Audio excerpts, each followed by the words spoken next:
In 2045, Earth stands as a war-torn wasteland, humanity pushed to the edge against abominations born to exterminate them.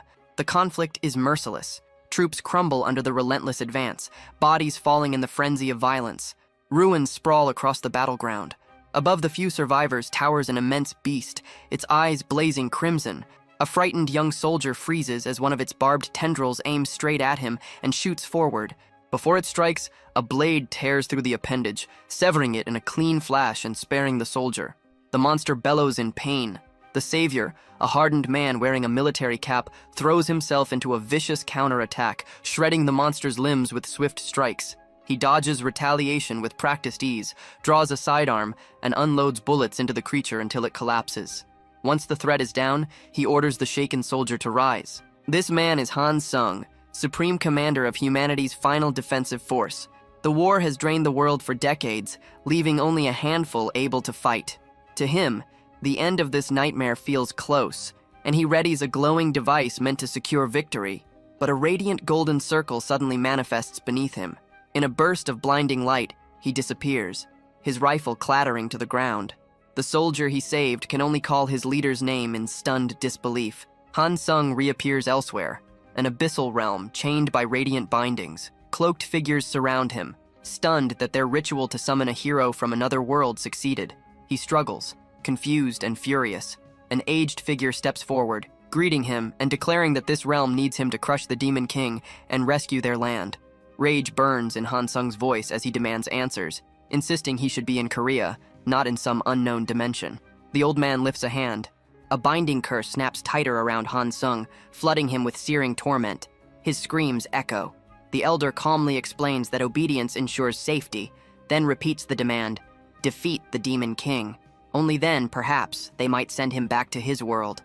With a chilling, expectant stare, the elder asks for compliance. Trapped and racked by pain, Han Sung glares back, helpless and unwilling. With no other path, he gives in. Dragged into an alien world, he becomes the Empire's chosen weapon. His new existence turns into a brutal loop. Training, bleeding, fighting, never allowed to stop. 10 years pass like a grinding blade against bone. Task after task, battlefield after battlefield, until at last he slays the Demon King, Val Roar. Each night for that decade, he clung to the dream of going home. Finally, he believed freedom was within reach. Then, the Elder's verdict crushes him. The Empire's salvation is not finished. A new command is issued without remorse, and his long-awaited return is ripped away once more. Dissidents who resisted the Empire's unification still had to be wiped out. Their next mark was a man called Bottle. The old man swore that killing him would buy Han Sung his freedom, and the oath flared around the enraged, bound hero once more. Trapped and furious, Han Sung thought like a chained dog. Choices taken, paths decided for him. He spat curses at the men who'd made him a slave and braced for another fight. The scene shifted to the ruined Teutonia Night Kingdom, where Han Sung faced Bottle in brutal combat and finally cut him down. The dying knight called Han Sung a fool for serving the Empire. Remorse gnawed at Han Sung, who could only claim he had no choice. Blood stained Bottle's mouth as he offered a grim smile and warned that the Empire would soon throw Han Sung away too. Han Sung believed the job was done and that he would at last return home. But Count Brandenburg appeared and drove a sword into Han Sung's back, coldly applauding the deed. Gasping, Han Sung recognized his betrayer. Brandenburg taunted him for acting like the Empire's hunting dog. Breathing fast, Han Sung understood the promise of freedom had been a lie. Brandenburg sneered that they would never let him go and twisted the blade in deeper, declaring a hunting dog's only skill was biting. He turned away as Han Sung collapsed. As life leaked out, Han Sung cursed their treachery. With his final breath, he swore he would remember the shame and make the damned Empire pay with total ruin. At that instant, a sharp blue light burst from his chest. That night, one life ended and another began. He woke as a newborn, cradled by a beautiful woman who claimed to be his mother. Behind her stood a long-haired man. The reborn Han Sung felt a strange familiarity. He realized the man was Duke Saxon, the continent's greatest necromancer. It hit him. He had been reborn in Necropolis, the Empire's center of forbidden magic. A notice confirmed the Stone of Reincarnation had activated successfully. He reviewed the plan in his mind. The Stone of Reincarnation was a banned relic, a last-ditch gamble to steal freedom. The new body had been left to fate. Luck had fallen his way. He was now the firstborn of the Saxon ducal line, one of the Empire's top noble houses. A private smile formed. He'd been born with a golden spoon. That fortune only fueled his thirst for revenge. He vowed that once he grew and mastered necromancy, he would exterminate every last bastard in the Empire who had betrayed him. For now, his new parents worried because the baby would not cry. The Duchess, arms wrapped around the infant, turns to the nanny with a worried tone, questioning the silence. The nanny, puzzled but calm, notes that his breathing is steady, and there's no sign of distress. Duke Saxon mutters his unease, claiming a child who doesn't cry might be a bad sign. The nanny brushes off the concern, then casually suggests making him cry by striking his backside. Without hesitation, she swats the newborn. Fury flares inside Han Sung's tiny body, yet he refuses to make a sound. Both parents watch the stubborn silence, a faint amusement in their eyes as the Duchess remarks that the baby must have inherited the Duke's iron will. She gathers the child gently, stating she will try instead. Her hand lifts, but instead of pain, he is met with a warm, soft pat. That simple touch hits him like a shock. A lifetime of bloodshed, fear, and duty rushes back.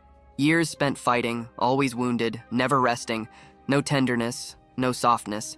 He tries to remember the last time he felt something like this, and fails. This hand trembles slightly, filled with quiet affection he has not known in ages. The warmth breaks through the armor around his heart. Han Sung, who hadn't shed tears since childhood, feels the dam crack. Under his parents' stunned stares, he finally lets out a raw, loud cry, an unmistakable wail of a newborn. 8 years slip by since his rebirth as Dale Saxon. In their chamber, Duke Alan Saxon and the Duchess remark on how quickly time has passed. She notes that since age 4, Dale has rarely separated himself from his books. He smiles, and she softly suggests the boy inherited that habit from him. The Duke admits their son has a keen interest in magic, but the Duchess grows stern, reminding him of the vow never to teach Dale necromancy. Meanwhile, in the Grand Library, young Dale, vessel of Han Sung, remains buried in studies. Back in the bedroom, the Duchess relaxes as Alan assures her he hasn't forgotten his promise, adding that he has prepared a special birthday gift for Dale. Suddenly, pounding at the door breaks the moment. A frantic maid bursts in, breathless, announcing that something has happened to Dale. The couple races through the corridor, calling their son's name with panic in their voice. They burst into the study to find him collapsed, surrounded by a burst of blue mana. The Duchess drops beside him, shaking, checking for wounds. Dale, dazed but conscious, insists he's fine. Duke Saxon remains silent for a moment, shock in his eyes. His son has already unleashed such strong mana. Despite the Duchess's alarm, Dale instinctively pulls away as the Duke approaches. The father looms over him, voice heavy, asking whether he just released mana. Inside, Han Sung curses himself.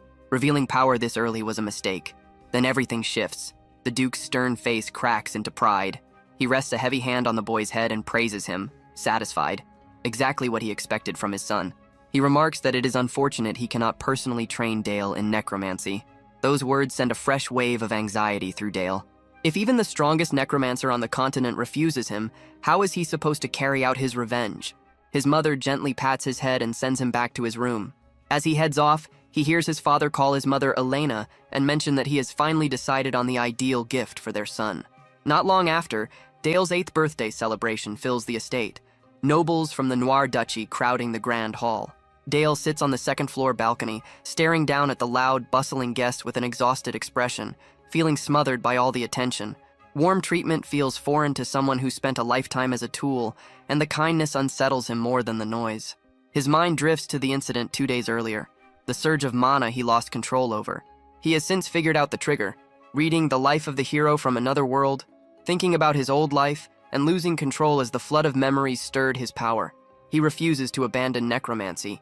Vengeance demands it. He racks his mind for ways to persuade his father, reminding himself the Duke mentioned a gift, but asking directly for forbidden lessons feels impossible.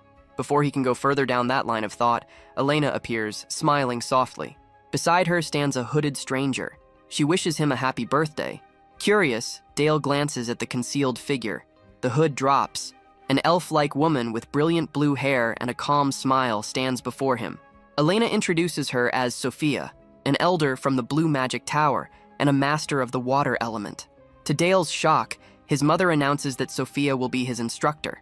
Sophia bows politely, and Elena gives her son a playful wink. Dale is left frozen. His gift is a blue tower mage. Water magic, defensive spells, support arts, nothing close to the destructive path he needs. His mother's intention is obvious. keep him far from the dark arts. Sophia requests a private conversation, and Dale agrees. Snow crunches under their feet as they walk outside. Sophia wastes no time. She states clearly she was ordered to teach him only water magic. She studies him and notes, almost casually, that he must be disappointed. She believes he desires a different path. Dale stiffens, wondering how she pierced his intent so easily. She smiles knowingly, saying it is only natural he would crave his father's craft, necromancy. Then she mentions something else, something the Empire knows well, the conditions tied to Duke Alan Saxon's marriage. From there, she begins explaining the origin of the Duke's vow. She recounts how, when Alan sought to marry Lady Elena, she feared his grim reputation. To win Elena's hand, Duke Alan swore never to pass his forbidden craft to any child they had. Sophia recalls the wedding clearly. Elders of the Noir Magic Tower dressed in white, sealing that vow as a sacred pact. Because of that promise, she explains, diving straight into dark magic will not be easy for Dale. Yet she leaves a door open, saying she will eventually find a way to sway Lady Elena. With a subtle, knowing smile, she asks if he is willing to follow her lead. Dale stays guarded. He questions her intentions, noting that as an elf, she should despise necromancy. Sophia finds the remark entertaining. To challenge his assumption, she points to priests who revive the dying through holy blessings. She asks whether he believes that is truly nature's will, conjuring an image of divine resurrection. To her, both acts, light revival and dark reanimation, belong to the same spectrum. Her perspective surprises Dale. Most elves recoil at darkness, yet she treats necromancy like another tool. He realizes she might actually be someone worth learning from. With that settled, she declares Lesson 1 begins now. Since he already possesses part of a mana circle, she assigns his first task, expand it into a full circle. Dale's chest tightens with excitement. This step forms the backbone of spellcraft. To him, this marks the true start of getting strong enough to take revenge. Sophia instructs him to place his hand over his heart and focus. He closes his eyes, a blue sheen swirling around him. This world is overflowing with mana. Without control, it overwhelms and destroys. To handle it, any living being needs a filter, a mana heart circle. The method is simple but grueling. Draw in stray mana pieces, gather them near the heart, bind them, and force them to spin in steady flow. Dale locks onto the idea instantly. He imagines it just as Sophia described, mana fragments pulling together, joining, spinning, until a brilliant blue circle forms, humming with energy. Still unaware of how fast he's progressed, Sophia calmly continues, urging patience. She says rotating mana usually takes a month, so he must not push too fast. Dale raises his hand and streams of blue mana move smoothly between his fingers. Calm, controlled, obedient. He states plainly that he already finished. Sophia freezes, eyes wide, stunned, speechless by something she has never witnessed. He formed a complete circle in mere moments, before training even truly began. Watching the crackling aura around him, she questions whether this child is a natural prodigy. Still reeling, she tests him further and instructs him to try releasing mana through the newly formed circle. Dale agrees without hesitation. As he gathers mana, Hansung's mind drifts between timelines, comparing the weak, branded magic carved into his flesh in his old life to the natural flow he commands now. Back then, all he had were destructive runes etched into his body, crude tools that never gave him the power he needed for vengeance. This life is different. Born with the Saxon bloodline, his body absorbs mana as if it belongs there. He becomes convinced that mastering water magic is only the beginning. He can reach beyond it, into every element if needed. He concentrates, pulling mana from his core down to his fingertips. A glowing circle materializes, and the energy hardens into a sharp crystalline missile. Inside, he swears this is only the first blade he will one day drive into the Empire's heart. A flawless ice bolt forms. Sophia watches, stunned. Where beginners normally lose control the moment mana leaves the body, Dale compresses it perfectly, stabilizing it into solid ice. He calmly mentions that because he focused on shaping the spell, its power might not be optimal. Then he fires. The bolt tears through the clearing and smashes into a massive tree, exploding it into frozen shards. Sophia's breath catches. The shot did not just hit, it pierced, split, and obliterated solid wood with frightening precision. No ordinary child could do this. Dale turns to her with an innocent smile, and she is hit with a chilling realization. What exactly is this boy? She kneels to inspect the shattered trunk, frost clinging to the surface. She had expected a clumsy blast of raw mana, not a refined spell that instinctively drew cold from the surroundings and merged it seamlessly into ice magic. It is basic magic in theory, but executed with impossible mastery. When Dale shyly asks if he did something wrong, she keeps smiling, though her mind spins. The formula he used was too perfect. Rotation, acceleration, compression, layered in the exact ratios required for lethal combat spells. Military-grade technique. The golden ratio, a core system only advanced battle mages use, woven effortlessly into a child's first spell. He calls her name again, pretending to worry, but she brushes it off. Inside, she finally understands why Lord Noir regretted being unable to train him. This child didn't just cast a spell, he demonstrated pure killing talent. Later, Sophia delivers her report to Duke Alan Saxon. He stiffens, confused as to why she implies she cannot teach Dale. To him, talent like his son's must be guided, not avoided. If the boy formed a first circle in mere minutes, then she should absolutely train him. Sophia remains composed as she explains what truly happened. The instant Dale completed the first circle, he immediately fired off a perfectly executed killing spell. The Duke freezes in disbelief. Sophia continues, stressing how difficult it was to accept that an 8-year-old could accomplish such a thing. She describes the spell, constructed using a military-grade formula and cast flawlessly in the golden ratio. Then she meets the Duke's gaze and states her conclusion plainly. Dale possesses a natural and deeply rooted talent for killing. The Duke hears it wrong and assumes she is refusing to train the boy. He questions whether a mage from the peaceful Blue Tower refuses to guide a child with such destructive potential. Sophia swiftly corrects him. If anything, she feels obligated to teach someone like Dale, to steer that raw power in the right direction. Just as he begins to relent, Sophia raises the subject of noir magic, noting that Dale seems to already lean toward a different path. The Duke's expression hardens as the implication hits him. His son has already begun walking the road of dark magic. Sophia speaks bluntly. She knows the story of his courtship, his promise to Elena, and she respects it. But she makes it equally clear, that vow does not grant him the right to cage a child's future, especially when that child possesses such overwhelming potential. While they debate inside, Dale crouches outside the door, trying and failing to hear. He lets himself slide down to the floor, certain they are talking about him again. He thinks back to his first lesson. Even he hadn't expected that spell to erupt with so much force. He remembers Sophia's stunned face and realizes he will have to suppress his power more carefully moving forward. A voice suddenly calls his name. He looks up to see a knight clad in polished armor and smiling warmly. Dale brightens instantly and greets him. Helmet. Helmet playfully asks why he's sitting on the floor. Dale teases him, asking where he has been all this time. Helmet laughs, claiming he has been busy defending the ducal house and slaying terrifying monsters, then lifts Dale into a tight hug. As he's held aloft, Dale correctly guesses that Helmet has been fighting in a dungeon.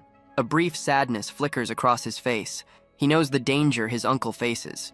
In this world, dungeons and monsters are relentless threats. Knights across every territory devote themselves to purging these places. But the Saxon Duchy deals with far more than any other region. The reason is tied directly to Han Sung's past life. After the hero brought down the Demon King, the Empire ordered Duke Saxon to seize the Demon King's former land, forcing him to subjugate the swarms of monsters lingering there. Dale mutters to himself, recognizing the truth with bitter clarity. In modern terms, the Empire simply dumped all the leftover problems on them. Back in the present, Dale gazes up at his uncle with sincere concern and reminds him to stay alert. Helmet looks moved, asking if the young master is truly worried. Dale brushes it off, noting only that Helmet looks healthy. The study doors open and Duke Alan Saxon steps out. Helmet drops to one knee instantly. The Duke acknowledges him and expresses appreciation for his efforts. Moments later, Duchess Elena appears, catching Dale off guard. Her face brightens and she beams at him, rushing over with excitement. Thrilled about the news of his first circle breakthrough, she kneels to his height, overjoyed, and he nuzzles her cheek affectionately. The Duke offers his praise as well and, feeling generous, tells Dale to name a reward. Dale freezes. He wants nothing more than to request necromancy lessons, but that would expose too much. He scrambles for something an ordinary child might wish for.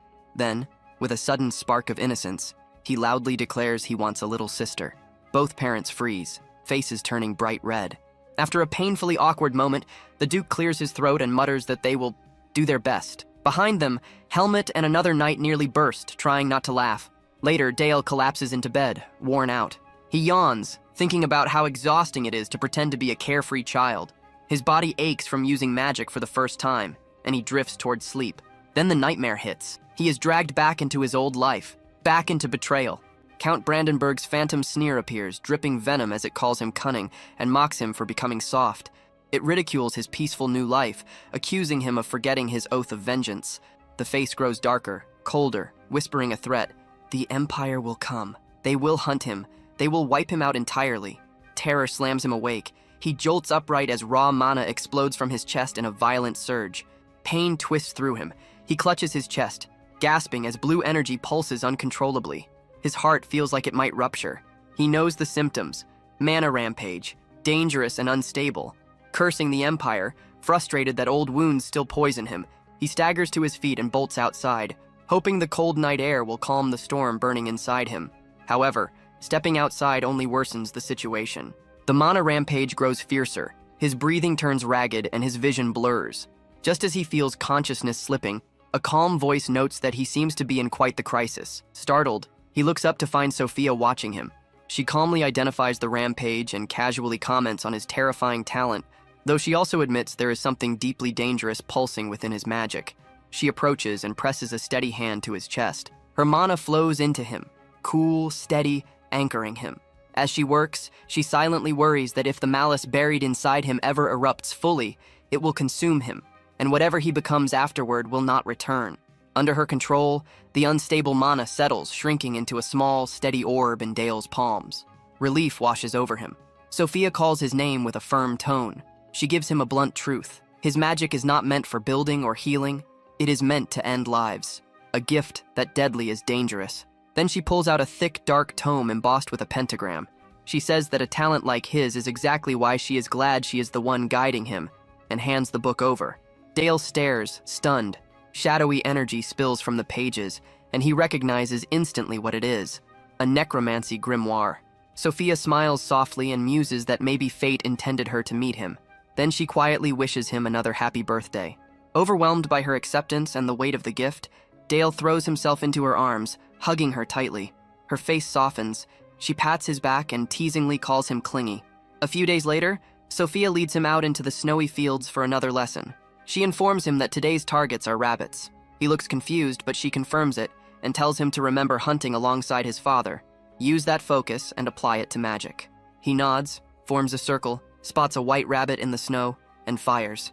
The icy projectile slams through the creature, ending it instantly. Sophia watches with detached calm. Even after taking life, his hands remain still.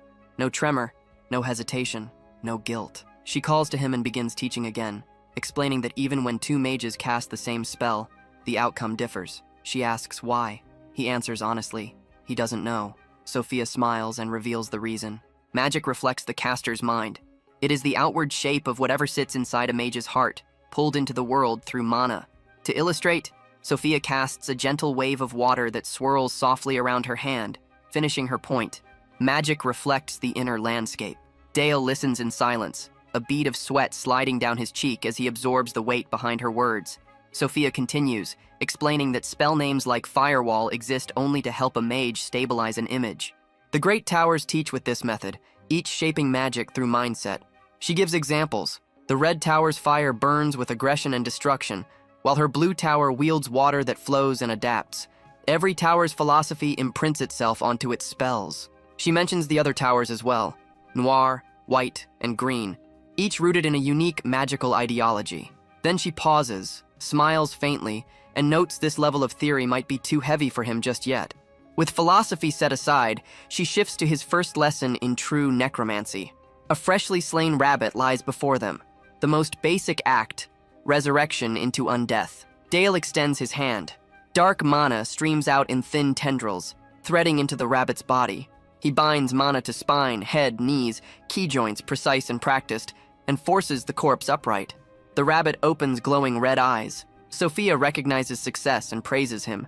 She asks if he's prepared for the next step. He responds without hesitation. This time, he must cast frozen armor on his new undead servant. He gathers mana, crackling blue aura swirling around him, and releases it. Ice erupts sharply over the rabbit's body, forming jagged crystalline plating. Sophia examines the result, noting its solid form and correct structure. She warns she will test it. A sharp ice bolt of her own tears across the snow and slams into the rabbit. The armor fractures at the strike point, but holds. The creature survives. Dale beams, thrilled at his success, exclaiming that he blocked his teacher's attack. Sophia nods in acknowledgement. Seeing his bright, hopeful expression, she asks if he wants something. He nods eagerly, and brimming with determination requests to be taught not only necromancy, but also proper mastery over his water magic. Sophia's expression barely shifts. She gives him a thin, unreadable smile, and answers with a single word, no. He freezes, stunned into silence. Sophia elaborates her reasoning. She notes that what he cast was still only a basic-level water spell. Water magic, she explains, demands depth. True growth comes from understanding its nature, not just shaping ice. For most mages, mastering even one attribute is already daunting. Handling two simultaneously marks a rare dual mage, something nearly unheard of for someone his age. From her professional judgment, his demand sounds less like talent and more like reckless ambition. Dale widens his eyes in feigned disbelief, twisting the word ambition back at her. Then, with wounded calm, he reminds her she once said they would walk this path together. His tone carries a hint of accusation. If she refuses now, she is breaking her own promise. The emotional trap catches cleanly. Sophia falters, visibly unsettled, unable to parry the guilt he throws at her. Flustered, she abruptly ends the lesson and walks away. That night, Dale refuses to let the answer stop him. He heads to the grand study, arms full of thick tomes. Determination burns in his eyes. If she won't teach him, he'll master both arts alone. He vows to prove himself so thoroughly that Sophia will have no option but to guide him in both water magic and necromancy. Dark violet mana erupts around him, swirling as it lifts both him and the books into the air. He spends the night locked in intense, obsessive practice. By morning, someone calls his name again and again. He opens his eyes to see Sophia standing in the snowy field, brows knit with concern. She points out his exhausted face. Dale puts on a cheerful mask, claiming he stayed up preparing something for her. She softly warns him not to strain himself, but he just smiles and insists he is ready. To prove it, he summons a dark magic circle and directs it toward the armored zombie rabbit. Sophia watches, impressed already. He mastered the fundamentals in one night. But Dale isn't done. The rabbit's frozen armor suddenly fractures, glowing brightly before detonating outward. Shards of sharpened ice launch in every direction. Sophia's eyes widen. An ice explosion spell. Advanced, dangerous. Then her shock deepens. The undead rabbit gathers a pulsing orb of dark energy between its paws. It fires. The blast detonates, and the shockwave drives the ice shards into a second explosive spread, an advanced chained spell sequence. 2-layer detonation, piercing shrapnel, a killing technique. Sophia has no choice. She instantly conjures a hexagonal barrier to protect herself from the lethal barrage. As the debris settles, Sophia remains frozen in disbelief, her barrier still faintly glowing around her. Dale speaks evenly, explaining he fused two distinct spells, corpse explosion and ice explosion, merging dark and water attributes into one attack. To demonstrate, he raises one hand, forming a smooth orb of water, and in the other, conjures twisting dark energy. With an almost innocent confidence, he asks if that is sufficient proof that he qualifies as a dual mage. Sophia just stares from behind her shield, overwhelmed by the destruction he produced. She has never witnessed anything like it.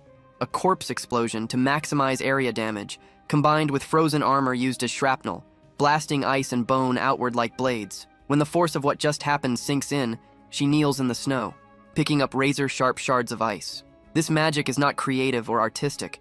It is built purely to kill, polished, efficient, merciless, the kind of technique forged by someone who lived and bled on real battlefields. She finds herself wondering what kind of brutal inner world a child must carry to produce spells like this. While she is lost in analysis, Dale's expression shifts, shock, then joy. He calls out excitedly as Helmet rides in, leading armored knights across the snow. Helmet greets Dale and Sophia warmly. Dale eagerly asks whether he has just returned from clearing a dungeon. Helmet confirms, saying his unit handled a pack of monsters. These are the Black Cavalry, Saxon's legendary elite, known for coating their lances in aura and led by Sir Helmet, one of the continent's 7 strongest swordmasters. Dale immediately seizes the chance, smiling sweetly as he reminds Helmet about the promise to teach him swordsmanship. Helmet laughs, assures him he hasn't forgotten, and rides off with his men, telling Dale not to freeze outside. Once they depart, Sophia says they should head back. Dale nods respectfully, calling her his master. That night, Sophia meets with Duke Alan and Duchess Elena. She delivers her report calmly. Their son has finished his first circle in both necromancy and water magic. Their reactions are immediate shock. The Duke reminds her they requested she teach him only water magic. Sophia acknowledges that, but explains that as his instructor, she was obligated to nurture the path he chose, and he desires more than a single discipline. Duchess Elena exhales and relents. She says that if Dale truly wishes it, Sophia should continue teaching him water magic. Sophia bows, accepting the responsibility. As she departs, she apologizes to the Duke for breaking her word. After Sophia leaves, Elena sits in quiet awe, still trying to process the reality that their son became a dual mage at only 8 years old. She whispers in disbelief, stunned by the impossible achievement. The Duke shares the sentiment, admitting that while Dale's power unsettles him, such ability is only fitting for their child. That thought stirs something decisive in him. He turns to Elena and declares he intends to teach Dale necromancy himself. He explains his reasons. He wants Dale strong enough to shoulder the burdens of leadership, and as a mage, he yearns for a disciple of such rare brilliance. But above all, as a father, he wishes to pass down his legacy. Emotion fills his voice as he apologizes for breaking the promise he once made to her. Elena listens, acknowledging why she always opposed necromancy, its reputation, the fear and rejection it brings. Yet, seeing his sincerity, her expression softens. She pulls him into a supportive embrace and tells him that if he is going to guide Dale down this path, then he must forge their son into a necromancer strong enough to silence judgment itself. Moved by her resolve, he holds her tightly and vows to turn Dale into the greatest necromancer alive. The first day of Dale's official necromancy training begins in the underground magic workshop beneath the ducal castle. Duke Alan opens the session not with praise, but with a harsh reprimand. He demands to know how his son could raise the dead without understanding the very essence of the forces he manipulates. A lifeless rabbit lies on a stone altar between them. Dale explains he simply followed Sophia's methods, but his father snaps that such crude techniques are forbidden under his instruction. Instead of spells, the training begins with grueling study. Dale is sat before a desk, stacked with thick tomes, and ordered to memorize every skeletal and muscular system of living beings. Hours later, he has flawlessly learned every diagram, muscle, and bone described in the texts. Satisfied, Duke Alan hands him a heavy new book and announces that foundational study is complete. Now they proceed to practice. Dale's eyes widen when he sees the practice subject, a goblin corpse laid out for animation. The Duke smirks at his reaction. He explains the difference between amateurs and true necromancers. A novice can only make even the body of a master swordsman stumble like a zombie, but a true necromancer can turn a mere foot soldier into a death knight. He gestures toward the goblin, calling it a blank slate, an undead soldier waiting to be shaped, and challenges Dale to choose how he will bring it back. Dale inhales deeply and focuses, purple mana swirling around his small frame. He braces himself. This will not be simple. A humanoid goblin corpse is far more complex than a simple rabbit. With a sharp pulse of mana, Dale fires a purple strand into the body and begins forcing it to move. Every muscle and joint fights him. The process feels like guiding a tangled puppet with too many strings. Trying to strengthen it, he accelerates post-death stiffening. A mistake. The muscles harden, but the goblin locks in place, frozen and useless. A steady hand settles on his shoulder, his father's. Duke Alan calmly points out that while reinforcing the corpse was smart, stiffening destroys mobility. His eyes glow with power as he instructs Dale to watch. Dark magic erupts from his body, swirling violently as it engulfs the goblin. Dale can only stare, stunned. The corpse lifts into the air, bathed in a storm of violet energy. The Duke begins to lecture. Rib cages exist to protect organs, but the dead need no organs. The skeleton suddenly cracks and opens, ribs splitting outward into long, wicked bone blades jutting from the torso. With a cold smile, he gives the foundational rule. A necromancer must know the structure of the body and reshape it to serve their will. Dale stands frozen, sweat trailing down his face as he studies the horrific yet brilliant alteration. Standing beside the warped goblin, Duke Alan ends the demonstration.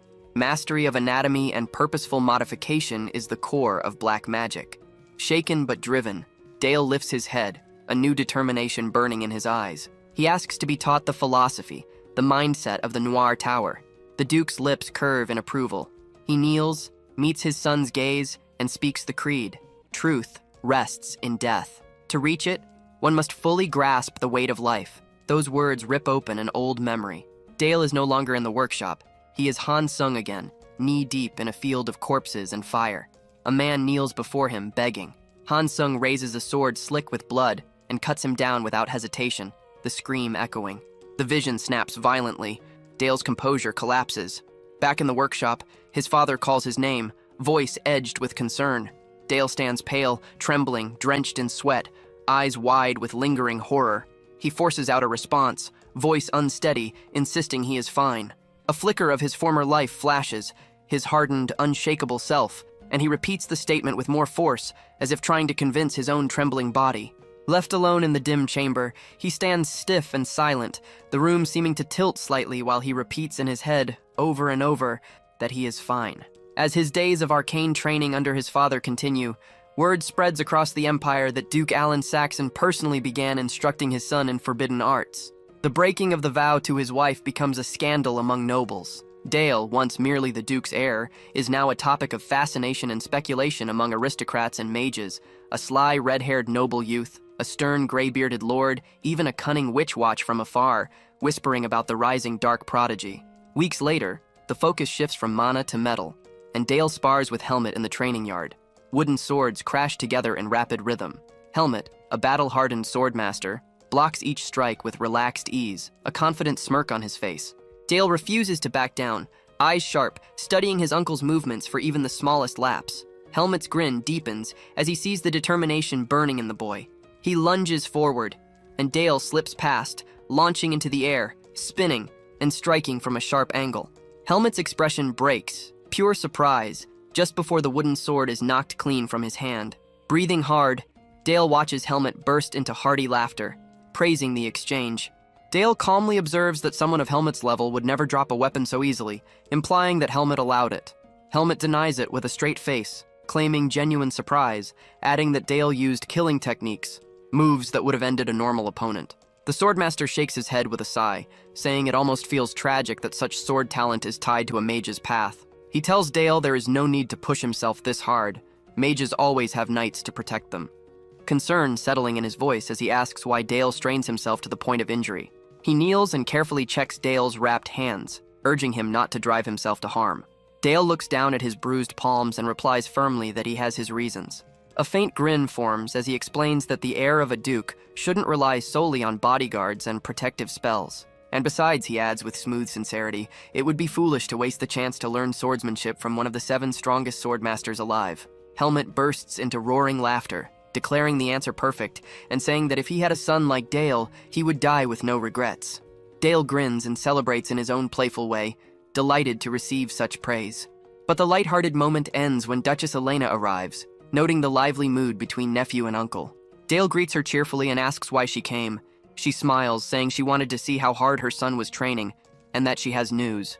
Then she asks whether he remembers the gift he requested for his birthday. Dale pauses, thinking. Then the memory crashes in. That impulsive request. A little sister. His parents stunned, red-faced, speechless. His eyes widen in realization. Elena, glowing with warmth, rests a hand on her stomach and announces her pregnancy. She tells him he'll be an older brother soon and must protect the little one. Shock melts into pure happiness. Dale eagerly promises he will take great care of his sibling. 10 months later, in a beautifully decorated room, the Saxon family gathers around the newest addition. Dale leans over the bed, utterly absorbed by the tiny baby girl. Elena teases him, asking if she is that fascinating, and he nods sincerely. He reaches out, gently brushing her cheek, still stunned that she is real. He thinks she is unbelievably adorable. Seeing the awe in his eyes, Duke Alan asks if he wants to hold her. Dale freezes, flustered, but Elena softly places the swaddled baby in his arms. He steadies himself, surprised it isn't as difficult as he imagined. The Duke remarks that the child looks just like him. Elena notes that the baby cries whenever she holds her, but never once in Dale's arms, almost as if she feels happiest with him. Dale gazes down at his sister with gentle affection, but when his father asks how he feels, his face grows serious. He says she feels light like a feather, yet also incredibly heavy. Alan's expression softens. He tells Dale that he is feeling the weight of life, resting a hand on his son's shoulder and urging him to remember it always. Elena's cheerful voice breaks the quiet moment, reminding Dale that he has lessons and Sophia is surely waiting.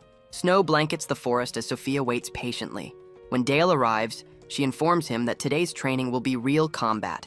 He asks, a bit nervous, if he is really allowed to go all out against her. Sophia answers without hesitation. He is to attack with everything he has. Dale accepts the challenge and conjures a glowing blue magic circle. Sophia, Water mana crackling around her like static says she's eager to see how far he's come. Dale fires instantly. 2 razor-edged ice spears scream through the air. Sophia destroys the first effortlessly, calling it slow, then flicks away the second with casual precision.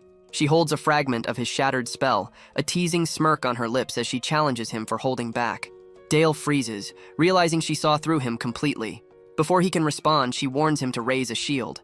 A massive surge of water erupts toward him, fast and merciless. His eyes widen, panic flaring, but he reacts in time, forming an ice gauntlet that meets the impact. The explosion of magic rattles the clearing.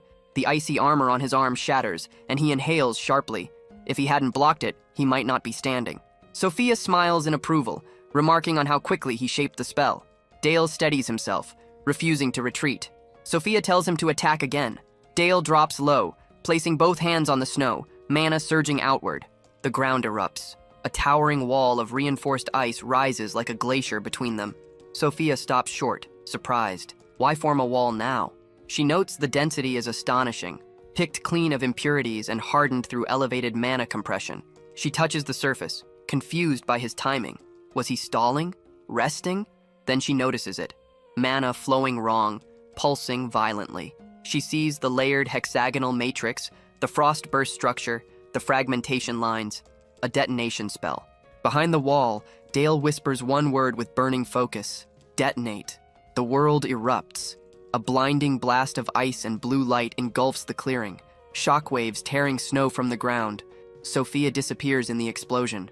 When silence falls, Dale stands proudly amid the frozen wreckage. He calmly explains his spell. A reinforced ice wall, particles condensed and compressed into a volatile core, then detonated like an arcane grenade. He thinks to himself that dodging it would have been nearly impossible even for her. But as the haze clears, triumph drains from his face, replaced by dread. He spots what looks like Sophia, completely encased in ice. Panic hits him, and he shouts her name. But the real Sophia suddenly stands at his side, asking calmly if he called her. Dale jolts, realizing the frozen figure was merely an illusion. Sophia dissolves the decoy and complements his spell. Touching a thin cut on her cheek, she comments in disbelief that a First Circle mage managed to land a strike on an elder of the tower. Dale immediately apologizes, insisting he never intended to harm her. To his confusion, she thanks him for it. The wound means he trusted her enough to go all out, and as his instructor, that fills her with pride. She messes up his hair affectionately and asks how he came up with such a technique. Dale answers proudly that it was possible because of her teachings. Sophia smiles at him warmly. Later, she reports to Duke Alan Saxon.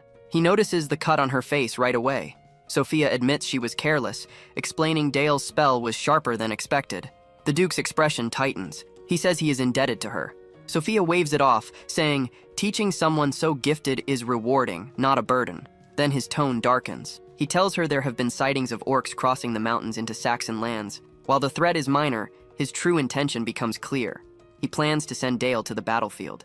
Sophia is stunned, protesting immediately that Dale is nowhere near ready for real combat. The Duke cuts her off. Dale won't be thrown directly into the front line, he explains, but the duty of protecting the territory lies with House Saxon, and as heir, Dale must face that responsibility sooner or later. A powerful surge of dark aura flares around him as he speaks. Sophia recognizes he won't be persuaded and asks what he needs from her.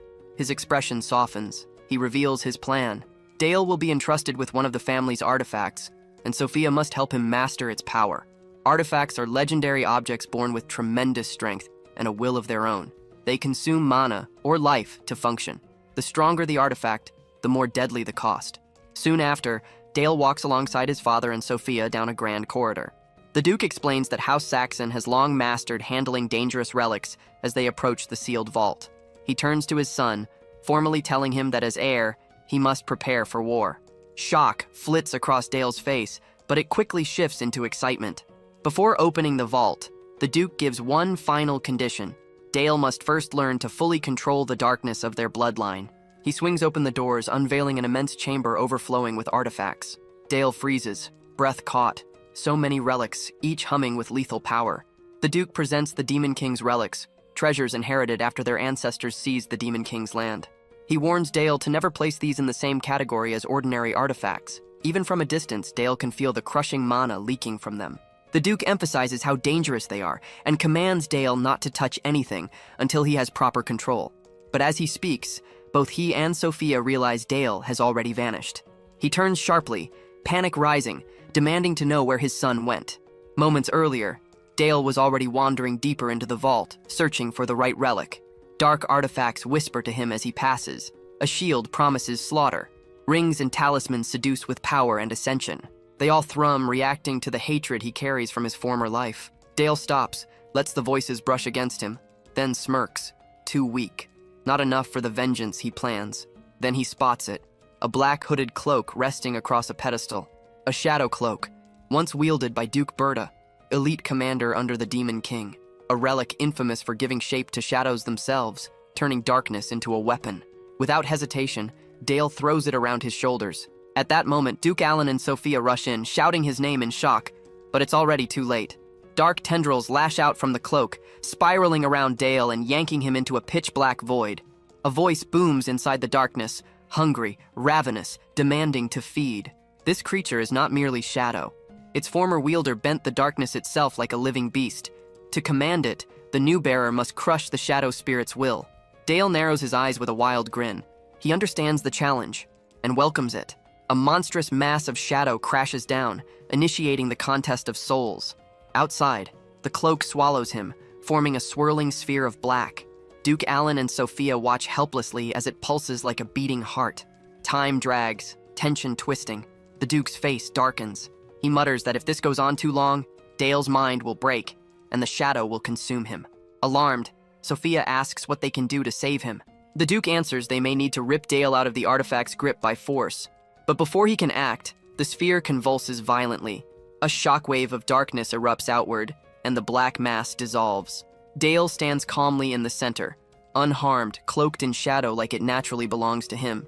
He steps forward when his father calls, steady and composed. Sophia rushes to him, panic still in her voice, demanding to know if he's okay.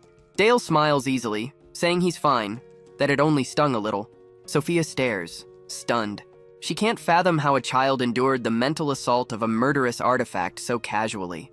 Having claimed his first Demon King relic, Dale turns to his father with a bright, innocent look and asks if he can try the rest. The request leaves both adults speechless. After a defeated sigh, the Duke reluctantly allows it.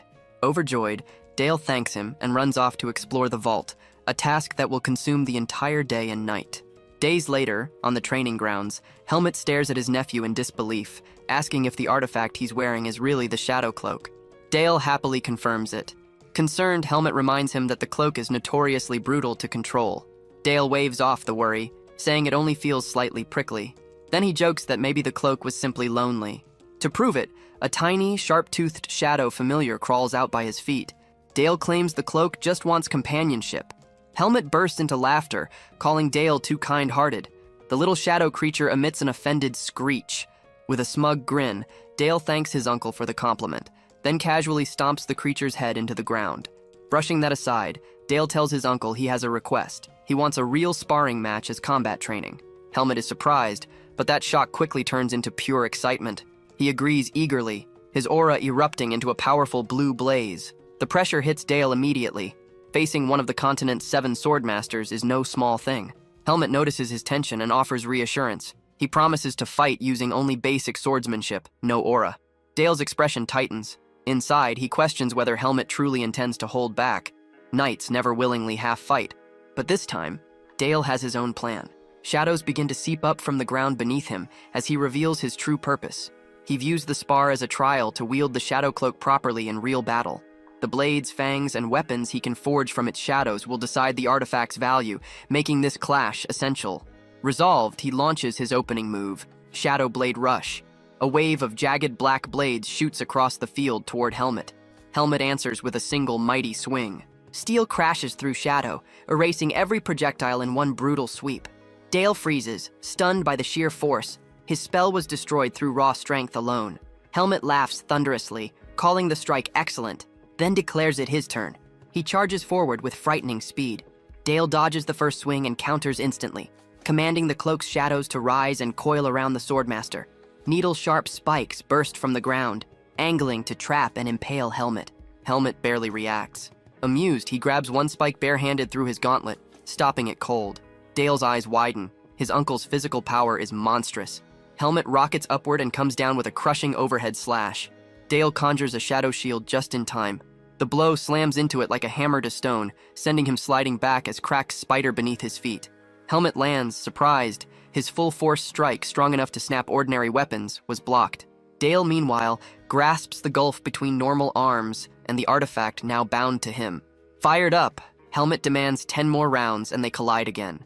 Nearby knights whisper in disbelief. Not one of them has ever survived more than 2 exchanges against Helmet, yet the young heir endures.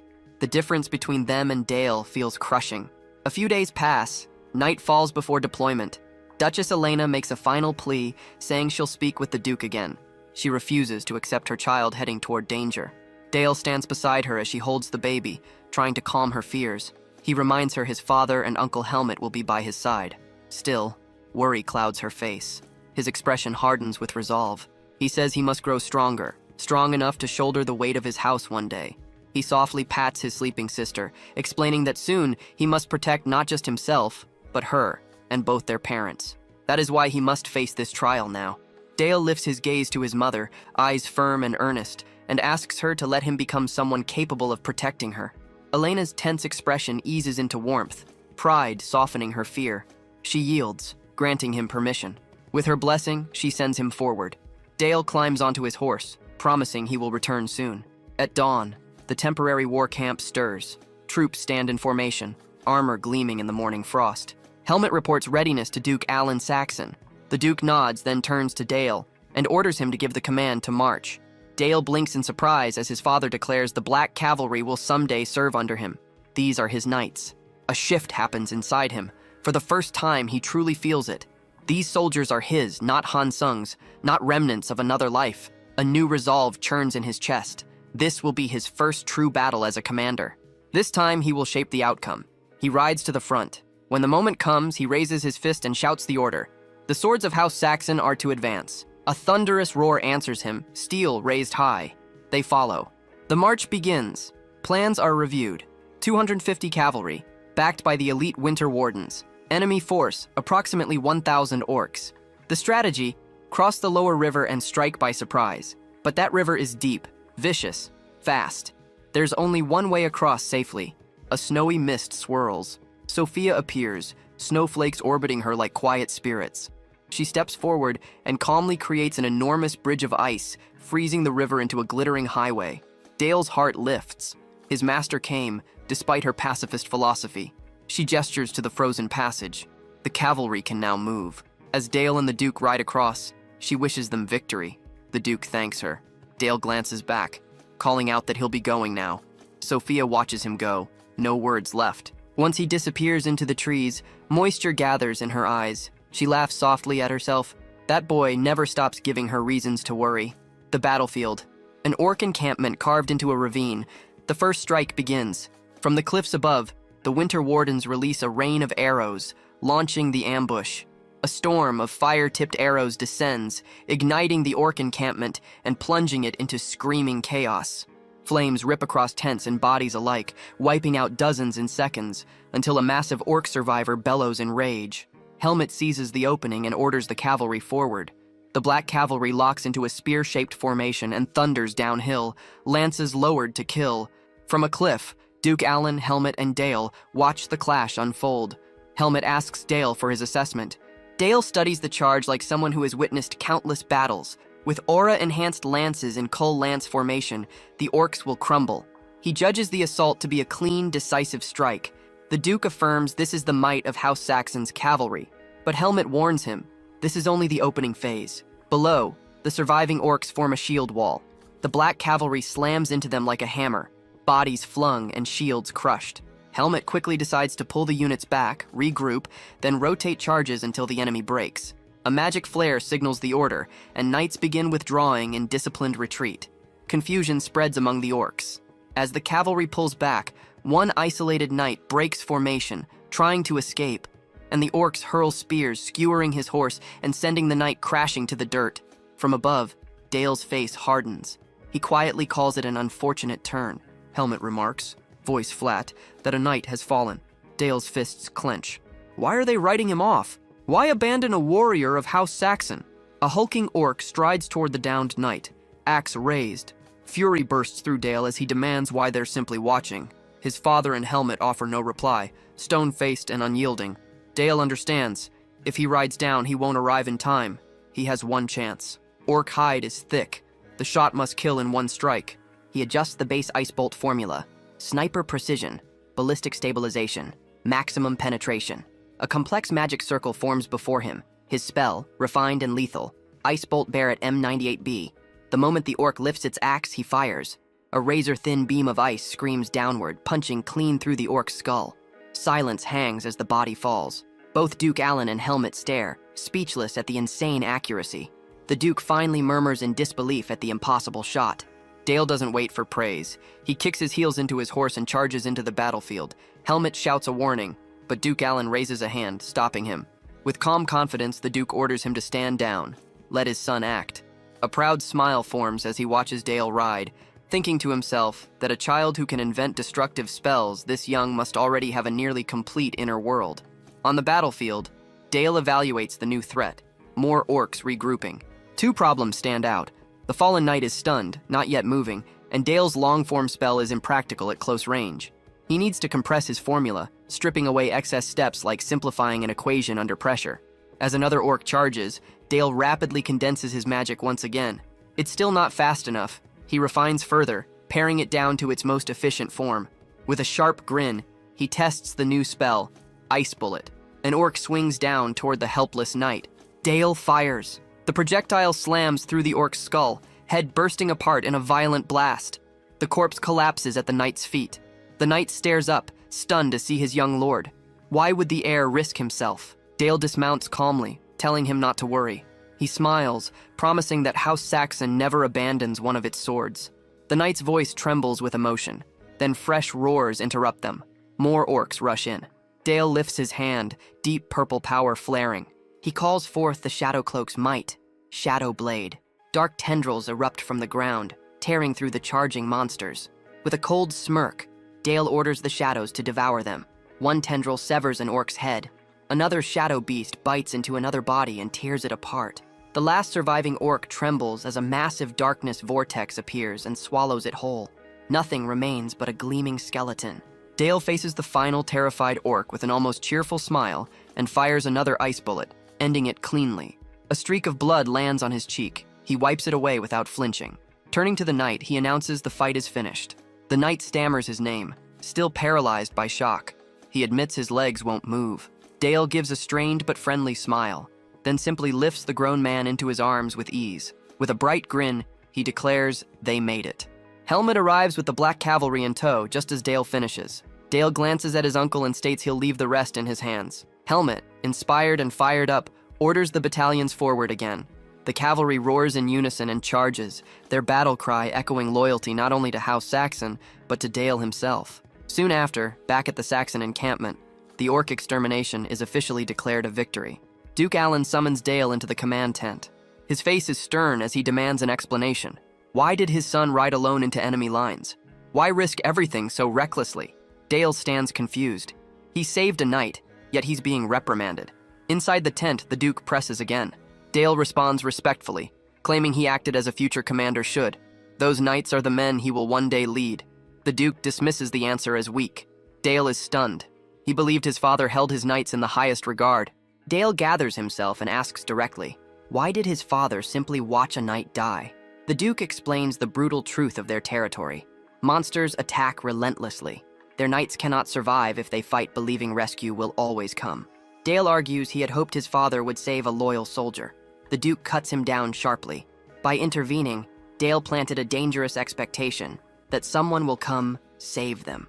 How many knights with that belief could survive real battle? He lays down House Saxon's creed. Their knights must sharpen themselves mercilessly, pushing to the brink. Only when they have reached the absolute limit will their lord step in. That is the weight their house carries. Dale listens in silence. He admits to himself that his father's cold logic is right. He had forgotten that truth since being reborn. Then the Duke's expression softens. He places a hand on Dale's shoulder and says he was impressed by his resolve. He tells him never to lose that fire. Dale nods and salutes, lesson learned. The Duke announces it is time to return home. Word of Dale's rescue spreads quickly, twisting into legend. Rumors claim he single-handedly slew 1,000 orcs. Dale, mortified, can only hide his burning face, but the story ignites pride across the duchy. Days later at the training yard, Dale arrives to find a row of armored knights kneeling in his honor, saluting him with fierce respect. He flusters, insisting there's no need for such displays, but the knights stay kneeling. Helmut strides in with a broad grin, telling his nephew to stand proud. He calls to the knights, vowing they will all grow stronger for their young lord, and they roar in fierce unity. Dale can only return their devotion with an awkward, unsure smile. A maid steps forward, announcing the arrival of the Orhart guests. Helmut straightens and motions for Dale to follow. This visit is not a casual one. House Orhart, once led by the famed divine sword Bardal, belonged to the fallen Teutonia kingdom, ruined during the Empire's conquest. Dale sees Helmut's expression shift, sensing old memories stirring.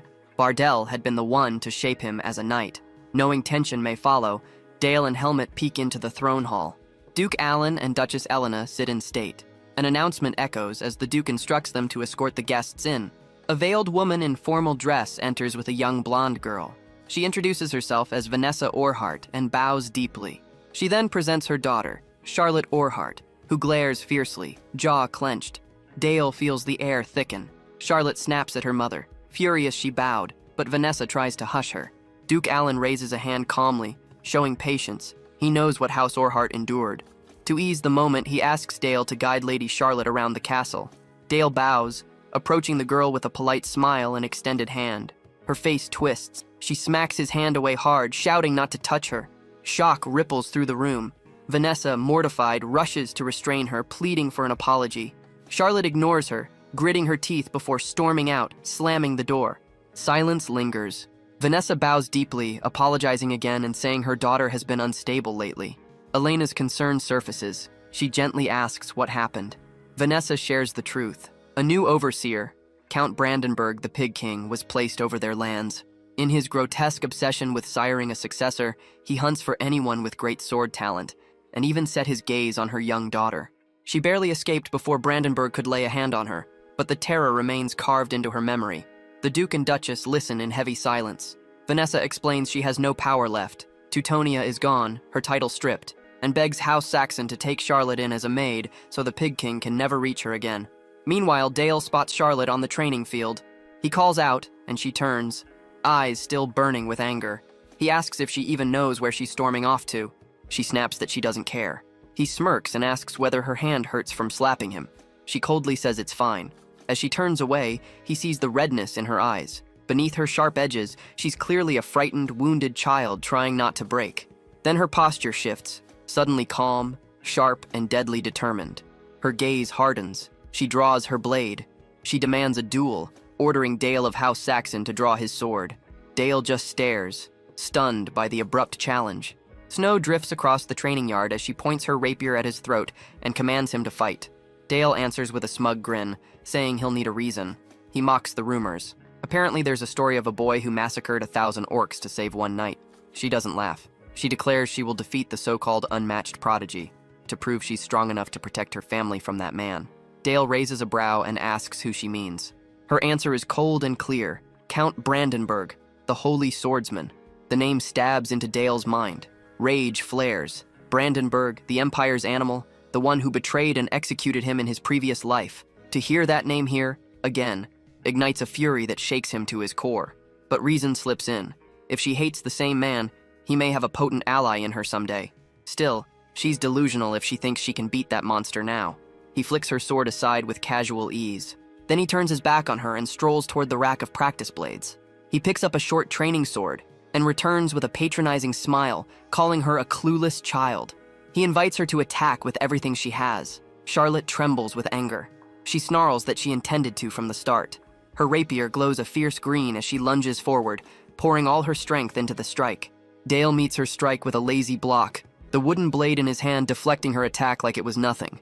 Steel and wood collide again, force reverberating across the yard. Charlotte's frustration spikes. She throws herself into a wild barrage, thrust after thrust, parry after parry. Yet Dale remains composed, his movements sharp and precise, swatting away each attack without effort. As he blocks, he studies her. Her technique is genuine, sharp wrist motions, polished form, and even a faint shimmer of aura. She's forcing that aura through her weapon to make up for the fact that the rapier is too heavy for her young frame. She's talented. She's a real knight in the making. Their blades meet again. Energy bursts outward, pushing both back across the snow. Dale's eyes narrow. She really is strong. Charlotte senses she is finally winning in raw swordplay and charges again, confidence blazing. Her aura flickers bright. She lunges, convinced she has him. Her determination comes from years of burden. She never met her father, the divine sword, but she grew up hearing of his honor and strength. Her mother told her she must protect their house in his place. Even when their kingdom collapsed, she trained without rest. But fate has no sympathy. She keeps pressing, pouring everything she has into each swing, each thrust. Yet Dale deflects everyone like brushing aside falling leaves. Something is wrong. Why can't she break through? Why can he stop everything so easily? With a final desperate cry, she lunges. Dale flicks her blade aside with ridiculous ease and uses one clean counter. Her rapier goes flying. She drops to her knees in the cold snow, defeated, trembling. Her sword stands buried nearby as she whispers, gutted, asking why she can't win. Dale's answer is brutal and simple. She is not the divine sword. His voice softens. Her pride in being his daughter isn't misguided. But the truth is still the truth. As she is right now, she cannot protect anyone. Not her house, not herself, not against Count Brandenburg. That name crushes her. Her shoulders shake. She cries openly, voice cracking as she admits the truth. The holy swordsman is dozens of times stronger than she is. She lifts her wet eyes to Dale and begs to know what she's supposed to do. Dale answers, not with pity, but with resolve. He straightens, voice steady, and makes a declaration across the snow. He, Dale of House Saxon, will become the shield that guards House Orhart. Charlotte freezes, stunned. The vow knocks the words from her mouth. She doesn't understand why this boy would make such a promise. Dale lifts her rapier, holding it with quiet weight, and offers her that oath again, solemn and absolute. He pledges that until the day she becomes strong enough to slay Count Brandenburg with her own hands, he, and all of House Saxon, will stand between her and that monster. Charlotte stays kneeling, bewildered and shaken, asking why he would go that far. Dale offers her rapier back and answers without hesitation. Her sword is worth it. Then he gives his condition. She must swear to become a blade for him and for House Saxon. Charlotte wipes her eyes, breathing shakily. A faint, determined smile forms. She accepts. How could she reject such a vow? She takes her sword, kneels before him, and declares her oath. Charlotte Orhart will one day fight as a knight for House Saxon. It looks childish on the surface, two children swearing loyalty in the snow. Yet the conviction in their voices locks it as a genuine pact. Their breath hangs in the winter air as their futures shift. Later, in the Duke's office, everything is formalized. At Vanessa's request, Charlotte becomes an official maid of House Saxon. Duke Alan notices Dale's lack of resistance and raises a brow, asking what happened between them. Dale replies he made a promise and invoked House Saxon's name, swearing to protect House Orhart. The Duke's tone hardens. He demands to know whether Dale used their family name merely out of pity. Dale answers firmly, no. The Duke asks what he truly intends to gain. Dale's smile is calm and confident. Charlotte, he explains, is the last heir of the divine sword and already incredibly gifted. By binding their fates with a vow, he has secured a future asset. His goal? To forge a new divine sword, one that will serve House Saxon. The Duke is stunned at first. Then his sternness melts into pride. He praises Dale with a single word. Good. Dale feels satisfied. He has brought the divine sword's final bloodline into Saxon hands. A clean victory against that wretched Brandenburg. Elsewhere in Malberg, the capital of the fallen Teutonia, inside the fortress of Count Brandenburg, chaos erupts. Brandenburg slams a wineglass to the floor, shattering it in fury. He snarls, demanding to know how Duke Saxon dared to act first and take Charlotte. A terrified subordinate stammers apologies as the holy swordsman seethes. Brandenburg slams his fist into the desk, roaring at his men, calling them fools who couldn't even seize one child. The trembling subordinate reports they did send assassins, but every last one was killed before reaching the Saxon estate. Worse, he adds, they believe Charlotte herself cut them down. Brandenburg sneers in disgust and dismisses them as worthless trash. He exhales slowly, stalking over to a lavishly displayed sword and resting his hand on its hilt. His eyes soften for a moment, recalling a good time. Specifically, the moment he betrayed Han Sung and plunged a blade into his back. Back in the present, he grips the holy sword Durandal and whispers if it agrees. Then his twisted grin spreads, vile and hungry. He calls Charlotte his lovely fiancée, Promising his sword they will wait just a bit longer. He licks the blade, face warped with obsession, vowing he will produce the perfect heir for Durandal, no matter the cost. He turns to his subordinate and gives a new order. Contact the Thieves' Guild. Pay them whatever price they name. Send them into Saxon territory. Bring Charlotte to him. His voice drips with malice. He will have her. A week passes after Charlotte's vow. Life in House Saxon becomes her new reality. Harsh maid training during the day, and daily sparring sessions with Dale. On the training field, Helmut stands as referee. He asks if they're ready. Dale answers with confidence. Charlotte grunts, fire in her eyes. Helmut signals the start. Their blades collide immediately. Dale grins, dual short swords dancing while Charlotte meets him head-on. He blitzes forward with rapid slashes. Charlotte matches each one, blade flashing, footwork crisp. Helmut watches quietly, mind racing. These are children, yet their intent to kill feels frighteningly real. Their speed beyond ordinary trainees. The tempo rises, steel flickers, steps blur. Then Dale makes a sly move, grabbing his cloak to hide his sword angle.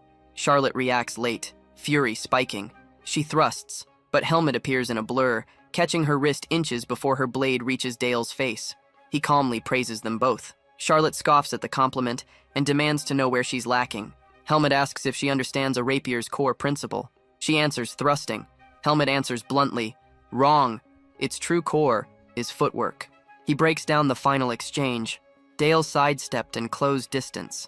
That was the moment for her to retreat and reset her line, not force a strike. She lost not in strength or spirit, but in movement. Helmut goes on, explaining that the more she stretches and retracts her arm with a rapier, the more the blade wobbles, ruining accuracy and dulling her thrust. Finally, with a hard stare, he delivers his verdict. She needs to rebuild her fundamentals from scratch. Charlotte freezes, cheeks burning with shock and resentment. Helmut doesn't let up. Her posture and footwork are sloppy. Charlotte fires back, saying she never had a real teacher. Helmut replies that she does now, and he plans to fix her bizarre stance immediately. Charlotte erupts in outrage, while Dale hurriedly tries to calm her. Helmut just laughs, saying she looked adorable when angry, making her even more furious. While they argue, Dale's mind turns serious. He watches Charlotte's raw potential, knowing she'll develop frighteningly fast under a true swordmaster. If he doesn't keep advancing, she will catch up and surpass him. The scene shifts to his magic training. Constructing mana circles is normally a grueling, decades-long process, but Dale is progressing at a pace that defies belief. Sophia stares at him, incredulous, asking if he's already finished forming his second circle. He answers yes. Circle strength is measured in RPM. A normal first circle mage sits around 300 RPM. Dale's first circle runs at 2,000. His second is already spinning at 400. And with the minimum requirement for starting a third being 300, he can already move forward. Deciding to experiment, he turns to his signature spell, Ice Bullet. He reworks the formula. Tighter molecular density for weight and durability. Magical barrel projection for spin and acceleration. Once finished, he targets a tree and fires his new creation. Ice Bullet, armor-piercing round. The spell detonates across the clearing, tree, roots, and earth obliterated in a violent burst of freezing force. A crater smokes before them. Sophia stares at the destruction, stunned, trying to process what just happened. Dale quietly evaluates the result. The power boost from an additional circle is enormous. Sophia's expression softens into pride. She praises him warmly, astonished by how quickly he grasps new magic. Dale modestly credits her guidance. Her eyes soften as she studies him. She recalls him saving a knight, guiding Charlotte, and acting with restraint even when powerful. He doesn't simply grow stronger. He uses his strength with purpose. She confesses that his power unsettles her at times, yet it only deepens her trust in him. Swept by pride, Sophia suddenly wraps him in a warm embrace, declaring he truly is her most cherished student. Dale freezes, face burning red. Inside, the older mind behind his young body spirals, utterly unprepared for this kind of affection, silently cursing the awkwardness.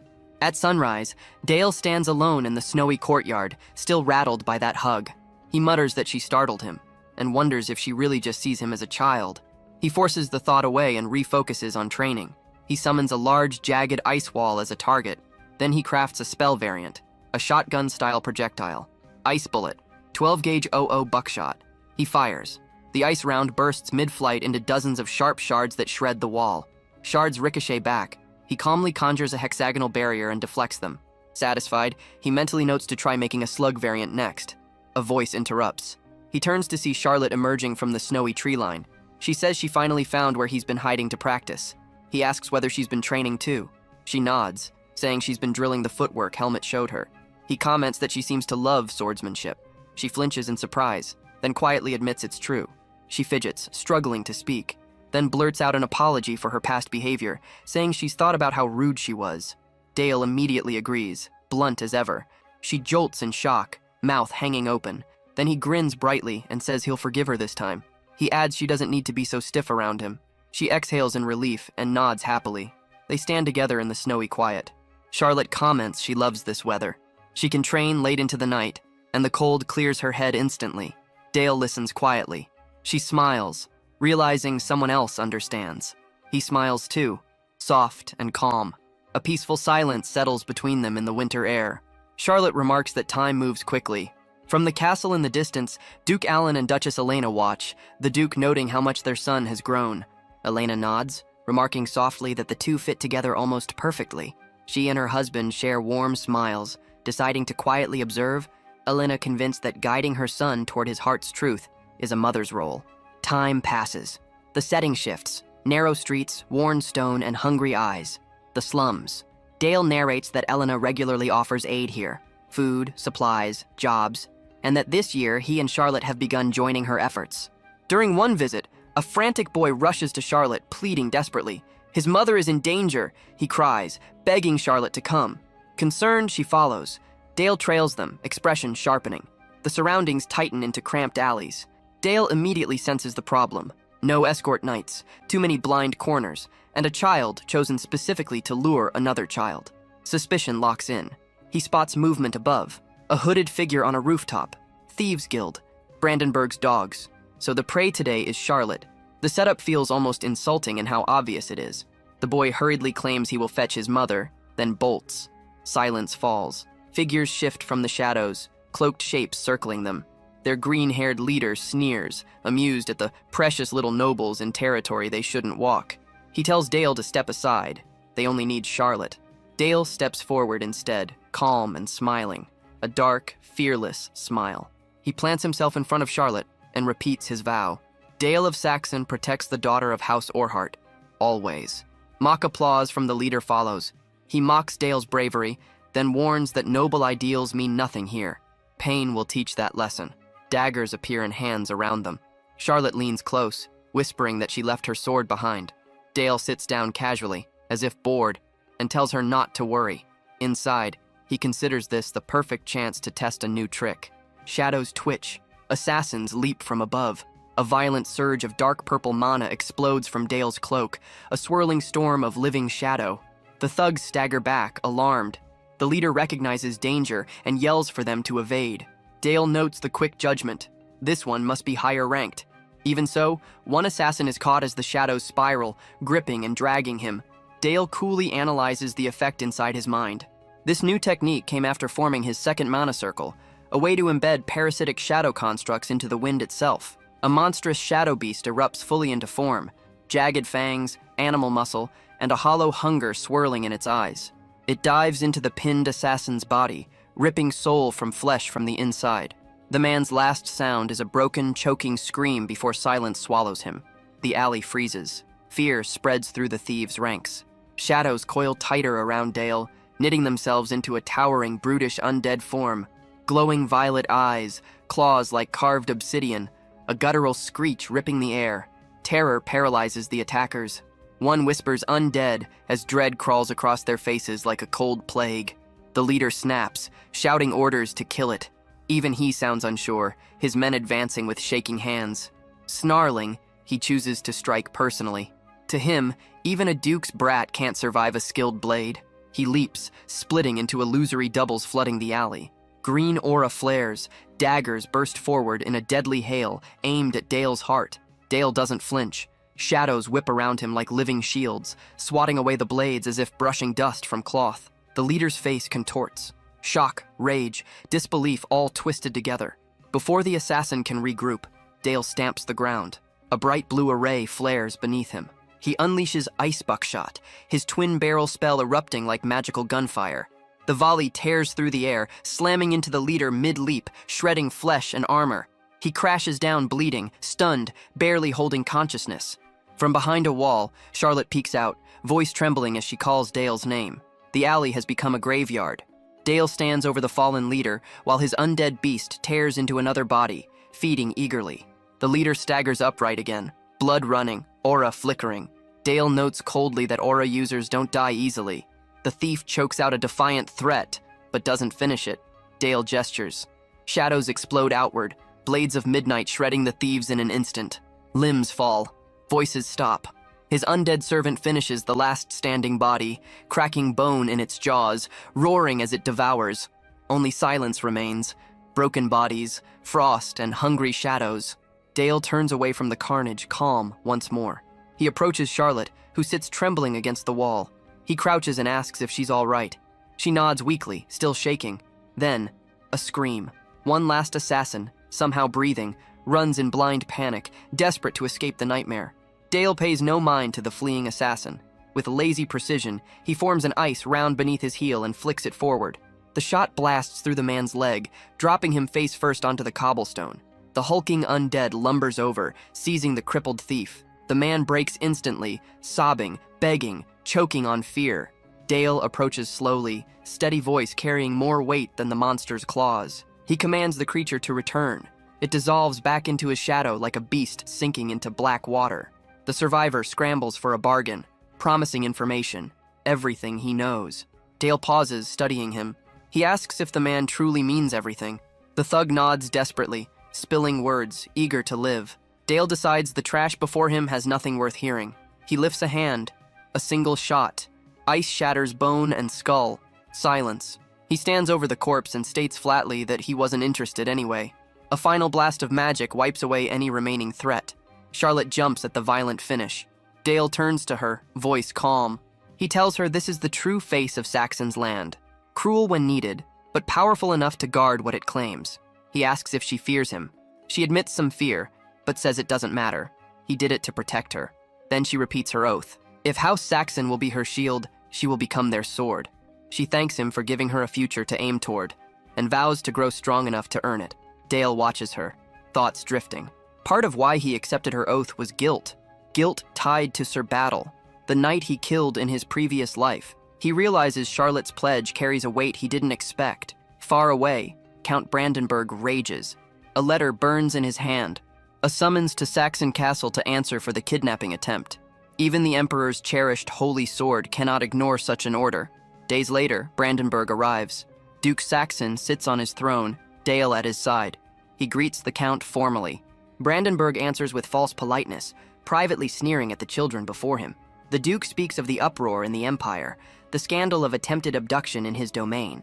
The Count feigns outrage, wondering aloud how he, loyal sword of the Emperor, could be connected to something so disgraceful.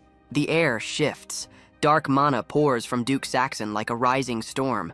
A violent wind sweeps the hall as shadows coil and thicken. Brandenburg's knights panic, their cries swallowed as darkness devours them whole. In moments, the Holy Magdalena Order collapses, screaming into silence. Brandenburg recognizes the spell, horror dawning. Ryle's Tempest, top-tier dark magic. Duke Saxon gives a single command, kneel and remain still.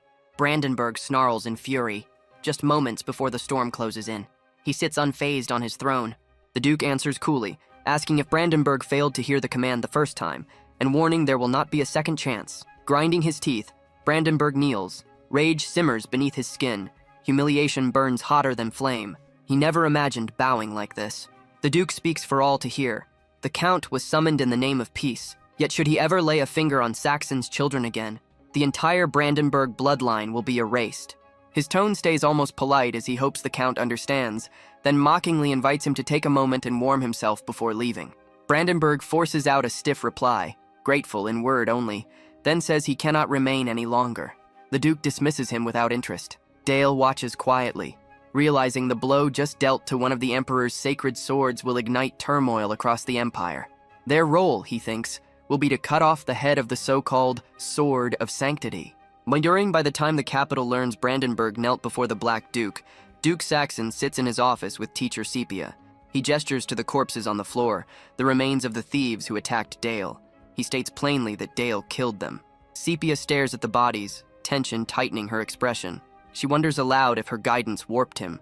The Duke insists otherwise, saying her knowledge is needed to channel Dale's potential.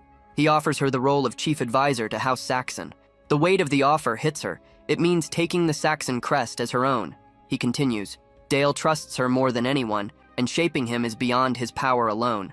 Sepia accepts, understanding that reading Dale's heart and motives is now her responsibility, and the fate of the realm may depend on it. Time rolls forward to Dale's 10th birthday.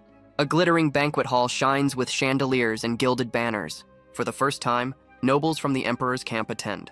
Among them stands Marquis Ulysses, the Crimson Lord, greeting young Lord Dale with courtly words and a practiced smile. Around them, nobles praise the feast, praising Saxon wealth. Dale quietly studies the guests. These are the Imperial Corps, the backbone of the Emperor's faction. Their presence signals a warning. The throne is watching. They will not ignore the humiliation of one of their holy swords. And the Marquis, Dale realizes, is the messenger chosen to deliver that warning. Ulysses looks him over, voice silky, remarking, "So this is the famed child of Saxon." He introduces himself as the Crimson Lord, master of the Red Magic Tower, that brutal faction that worships strength and once experimented on Dale in his past life. The Marquis continues, saying he has heard of the prodigy, the boy who supposedly saved a single night by slaying a horde of orcs at age 9. The rumor hangs in the air, heavy, sharp, dangerous, as nobles watch, waiting to see how the young Saxon heir will answer. He offers polite thanks and hopes Marquis Ulysses enjoys the celebration. Then he turns away, already weary of the endless formal greetings. Birthdays like this always drain him.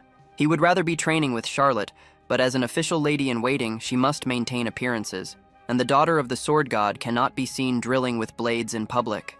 A sudden scream cuts through the music. A man's harsh voice follows, ordering someone to stay still.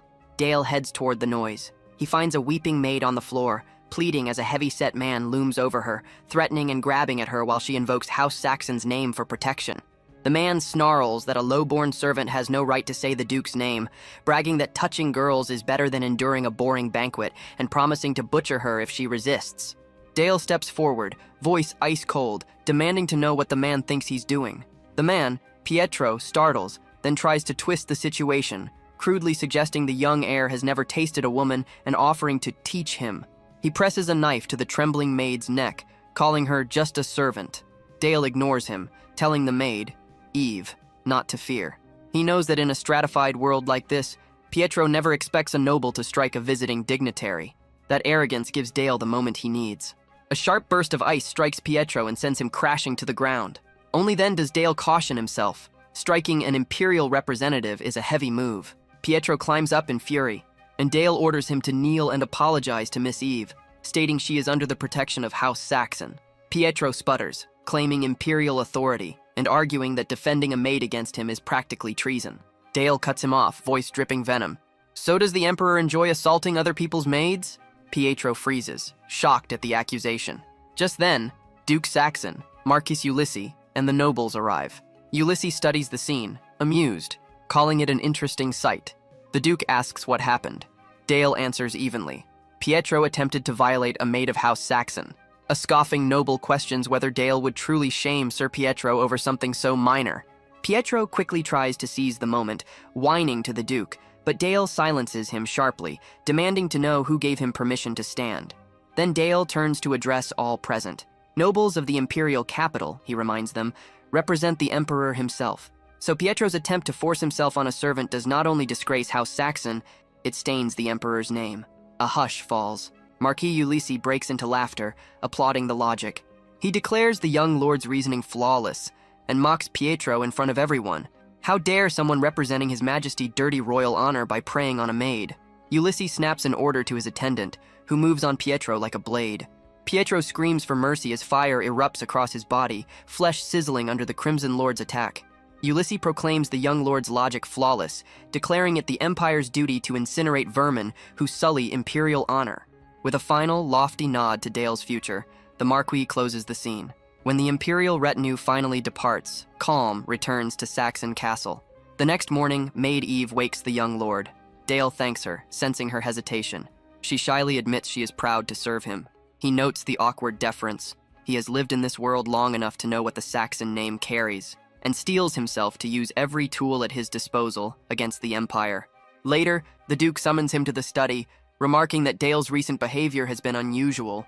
Dale counters by asking whether the Duke had ever considered that, if the otherworldly hero had survived, the Duchy of Saxon would have been the Empire's next target. The Duke reacts with surprise and asks how he could be so certain. Dale hesitates, then explains his reasoning. In his past life, he heard whispers of imperial schemes against House Saxon. He suggests the Empire disposed of the hero to prevent an uncontrollable hunting dog. Even after the hero defeated the Demon King, the Empire left the Demon King's lands steeped in darkness, then forced the Saxons to reclaim and drain those territories, bleeding them dry. Dale concludes that the same pattern of elimination will be aimed at the Saxons themselves. The Duke presses him. How did he learn the hero was set aside? Dale admits it's an inference from inconsistencies in the official account. Honorable death doesn't match the evidence he's read. He argues that if his suspicion holds, imperial justice is merely tyranny. Impressed by the breadth of his son's thought, the Duke asks what House Saxon should do. Dale answers bluntly, they must destroy the Empire. The Duke balks at the enormity of the claim. Dale clarifies he is not calling for immediate rebellion, but for a strategy staged over 10 years. Covertly aid resistance movements, build strength, and exploit the Empire's mounting weaknesses, economic contraction, rising banditry, and the scars of continuous war. He outlines a long-term plan, speaking until sunset, then asks for his father's verdict. The Duke laughs, part incredulous, part filled with pride, calling his son's vision boundless and noting that Dale sees farther than he ever could. He swears to treat him not as a child, but as the heir apparent. Dale senses the moment he'd longed for, the right to wield House Saxon's authority. The Duke leans forward and asks him to declare the decision he will make for their family. He smiles faintly, reminding the Duke that he had promised to treat him as an equal, and formally requests permission to enter the tower trial in Necropolis. The Duke's composure cracks. Necropolis is infamous, a place where even seasoned mages die, and Dale hasn't even finished forming his third circle. Dale responds with calm certainty. He will reach it soon. The Duke reminds him the third circle normally isn't achieved until one's mid-20s. Still, Dale stands firm, stating this choice concerns him, his father, and House Saxon's future. If he survives the trial, he argues, the Duke's standing will strengthen, and his own reputation will become unshakable. The Duke, after a moment of serious thought, entrusts the judgment to his son. A few days later, they arrive in Necropolis. Dale stifles a yawn, realizing he pushed himself too hard. Town residents whisper, some curious if the child prodigy rumors are true, others mocking his tired appearance. Felix, the top academy graduate, sneers loudly, claiming the victory should be his, not some noble brat. At the tower entrance, Elder Iris greets the Duke and Dale. The Duke explains Iris will oversee him through the trial. She leads Dale into a vast chamber filled with 59 other graduates. Iris welcomes the group and explains the first floor challenge, a battle royale theft of life points. Each participant carries a pendant with 1 point and a shield. Destroying another's pendant adds to their total. 3 points means advancement. Artifacts are forbidden. Whispers ripple around Dale. Third circle at his age, a monster, an anomaly. Felix rallies others to target him first. Someone hesitates, worried about striking a Duke's heir, but Felix dismisses it, insisting the exam treats them all equally. Dale hears everything and quietly notes their bravado. The test begins. Dozens of undead lurch to life under their command. Dale remains still, unhurried. Felix sends his corpse soldier to strike first, and freezes when Dale's undead blocks and counters effortlessly. Ice spreads, the corpse stiffens, and shatters cleanly apart. Felix erupts, accusing him of cheating by using water magic. Dale turns to Iris and asks, level-voiced, whether the rules state undead must only be augmented with dark mana. Iris offers no reply. Dale takes the silence as confirmation. He has done nothing wrong. Felix commands his allies to restrain Dale's ice-reinforced corpse while they strike Dale directly. Dale decides that since artifacts are forbidden, he will fight with his own hands. He rushes straight into the swarm of undead, slipping through attacks with smooth footwork and ripping a sword from one of them mid-motion. A burst of black mana surges through his fist as he slams it into one undead. Then he slices through another with casual precision. One participant freezes in disbelief at how easily his undead soldier was cut apart. Felix stares at Dale's blade, convinced it cannot be a normal sword.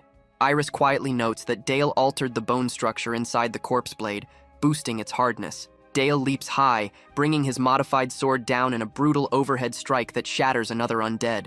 Felix's face drains. His entire force is gone. He cannot accept that a mage is outclassing him with pure sword skill. Dale marches toward the trembling Felix. Felix collapses, begging for mercy. Dale mocks him, reminding him the pendant will keep him from dying anyway. He swings at Felix's head, breaking the pendant and dropping Felix in defeat. Felix calls him a monster as the shard hits the floor. Iris announces Dale as the sole victor, holding all 60 life points. Dale views this place as his first foothold. On the second floor, he faces a flesh golem. Normally, survivors band together here, but he eliminated everyone, so he advances alone. All magic is permitted. He sees this as the perfect moment to complete the third circle and test his limits. The golem lunges. Dale slips past and tears through its arm. He grins and casts a new spell, Accelerated Decay. The massive body rots, collapsing under its own dissolving tissue. Iris watches, recognizing the spell as something unfamiliar. She questions why he chooses corruption over destruction. Dale recalls how biochemical tactics dominated war in his past life and realizes he is now channeling that terror through dark magic. He clears the floor, breaks records, reaches the 10th level, and earns a 4-day rest. The other 59 are granted a rare retest. That night, he stands alone at a fountain. Sepia appears and congratulates him for his performance. He thanks her, crediting her guidance. Then he unexpectedly asks her to accompany him to a festival. She accepts, assuming it is innocent. They walk through the Necropolis festival under moonlight. Dale notes the beauty of the night sky and tries awkwardly to maintain conversation. Still, silence with her never felt heavy. She always trusted him, and because of that, he wanted to stand closer to her than anyone else. He recalls reaching the third circle, stepping into the mind realm. To break through, he triggered mana overflow. Inside that empty mental world, there was nothing, until Sepia's presence reached toward him. She alone illuminated the void. Watching her beside him now, he realizes that is why he wants her. Without hesitation, he tells her he loves her. She freezes, stunned, asking him to repeat it. He restates it. She hugs him gently, saying she is also very fond of him. Days later, on the morning of the 11th floor trial, Dale notes nothing has changed between them. He assumes she must think it was only childish admiration. With that idea pushed aside, he locked his mind on the challenge ahead.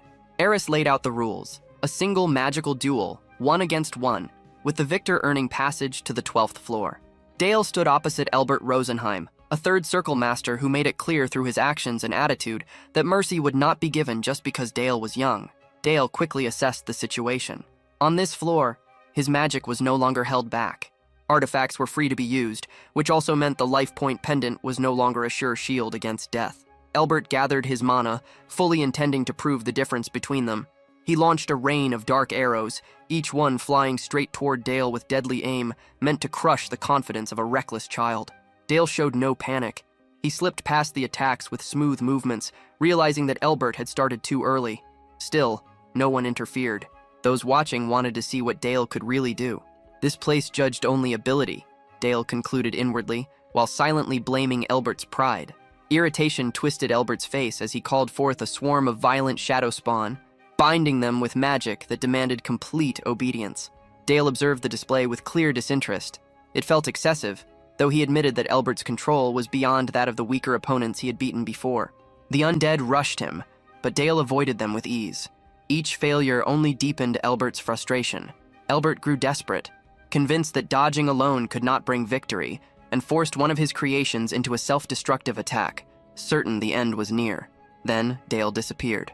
Elbert turned in confusion, unable to track where or when it happened. Before he could react, Dale emerged at his back, calm and mocking in posture. Dale revealed a spectral state drawn from the cloak of shadows, making it clear that the real fight had only begun. Around him, nearby shadow beings awakened, stirred by hunger and movement. Dale allowed them to act, restraining them just enough to prevent chaos. They swarmed Elbert in an instant. His screams echoed as the shadows overwhelmed him. When it ended, Dale recalled the creatures, leaving Elbert collapsed and unconscious on the ground. Eris announced Dale as the winner of the first round. When the next opponent was called, that contestant chose to withdraw, valuing survival over pride. From then on, most challengers followed the same path. Dale advanced again and again, without lifting a hand, fighting only once more before moving on. With every trial, he sharpened his control over his 3 magic circles, defeating each floor guardian in steady order as he climbed. Upon reaching the 20th floor, a true threat finally appeared. The Headless Knight stepped forth, a guardian personally crafted by an elder of the Black Tower. Its presence alone carried crushing pressure, unlike anything Dale had faced before. Whispers spread among the observers. Even for someone as gifted as Dale, this foe looked like a real wall. Dale simply gave a faint smile. In his mind, an easy path would only have been boring. The battle began, and the crowd fell into shocked silence. In an abrupt reversal, the Headless Knight dropped to its knees before Dale. Without raising his voice or showing emotion, Dale ordered its end. The Guardian responded at once, turning its own weapon on itself and driving it through its chest, collapsing into ruin. Dale observed the result in silence. The loyalty shown was abnormal. A Guardian abandoning its duty to obey him instead of its true creator was not something that should happen. The display was impressive, but it also crossed a line. He realized he had overreached. Forcing a construct to turn against a Black Tower elder was not power meant to be revealed so openly. Having confirmed his strength, Dale chose to withdraw. As he headed for the exit, confusion spread among the onlookers. They questioned why he would stop instead of climbing higher. Dale considered this calmly. Even if he advanced, there was a limit he could not pass. Beyond that point, the path no longer belonged to monsters or trials, but to something entirely different, a realm outside reason. With that decision, Dale's trial came to an end. His conclusion marked the closing of the Tower trials themselves. Upon returning, the Tower Master and his son were met with a full military salute. Mages of every rank within the Black Tower, from noble bloodlines to the elders, lowered their heads before Duke Alan Saxon and Dale. Dale's achievements became the spark for a slow unification of the northern lands under House Saxon. Knights rallied under his name, fighting with renewed drive while honoring the Saxon banner. With the Tower trial finished, Dale received new orders from his father to lead a campaign against an orc horde. Despite his age, the burden of command was not questioned. His authority as the true heir of the Black Duke was already accepted. Step by step, Dale strengthened control over the northern territories. When he reported back, he stated that 145 orcs had been slain. When asked about losses, he confirmed that only 3 soldiers suffered minor injuries, with no deaths. When the matter of magical protection came up, Dale denied using it.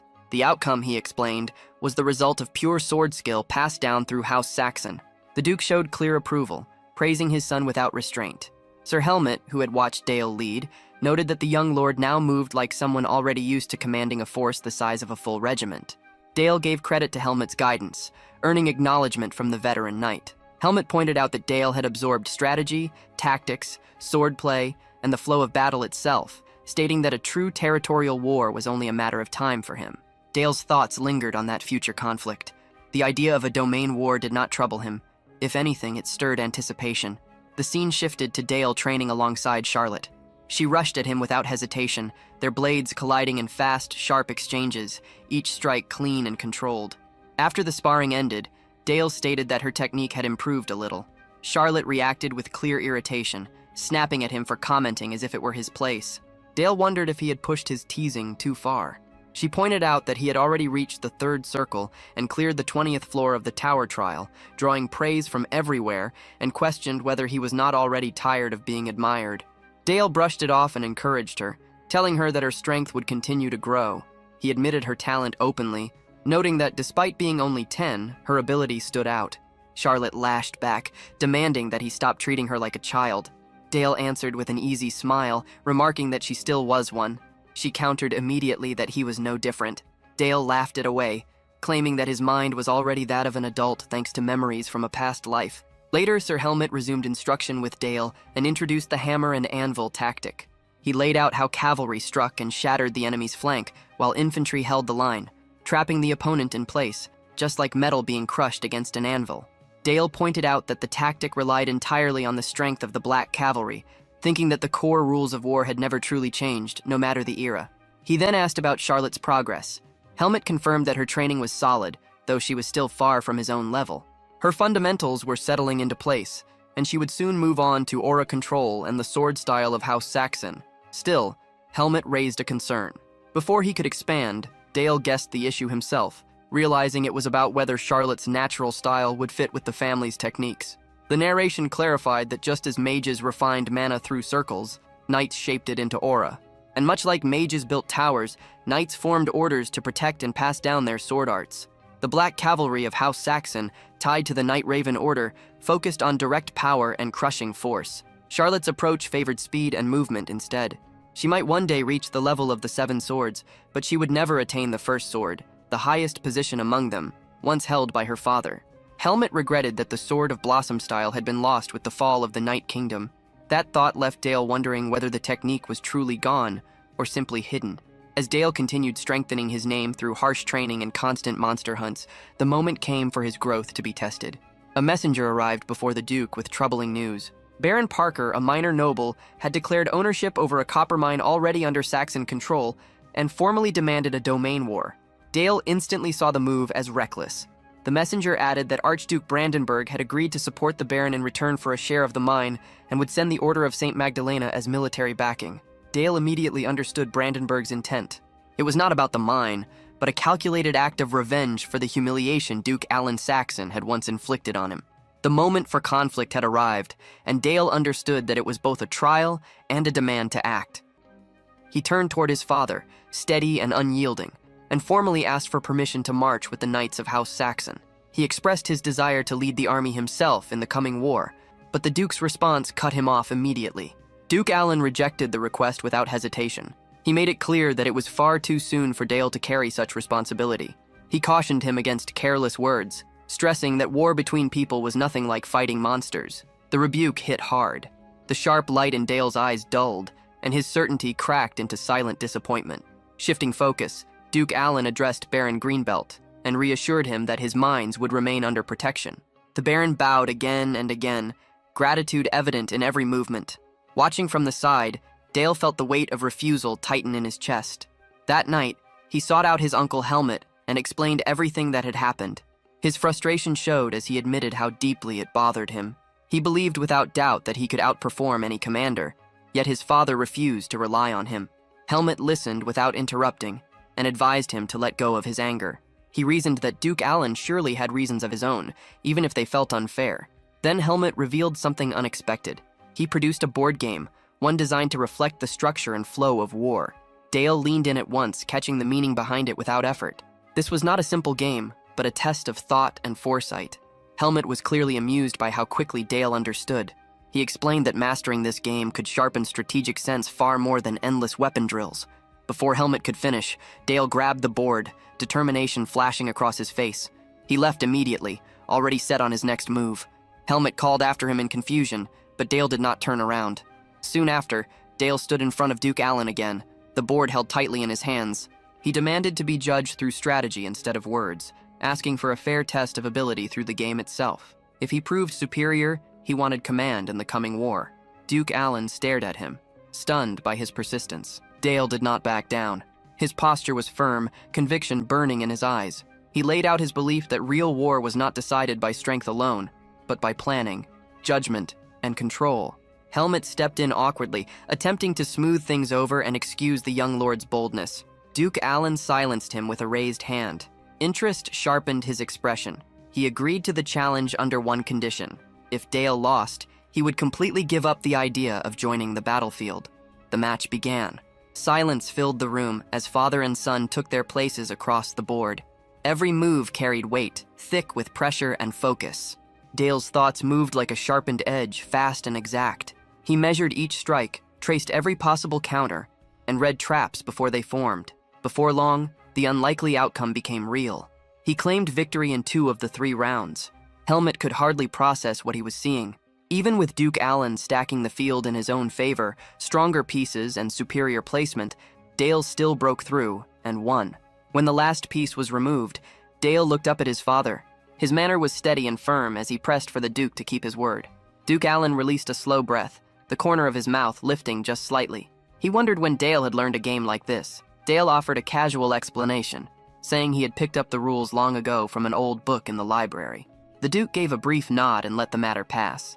A vow had been made, and it would be kept. Duke Alan confirmed that Dale would take command of the Knights in the coming campaign. For a brief moment, Dale struggled to breathe. Pride and excitement surged through him at once. Helmet stood stunned, unable to react.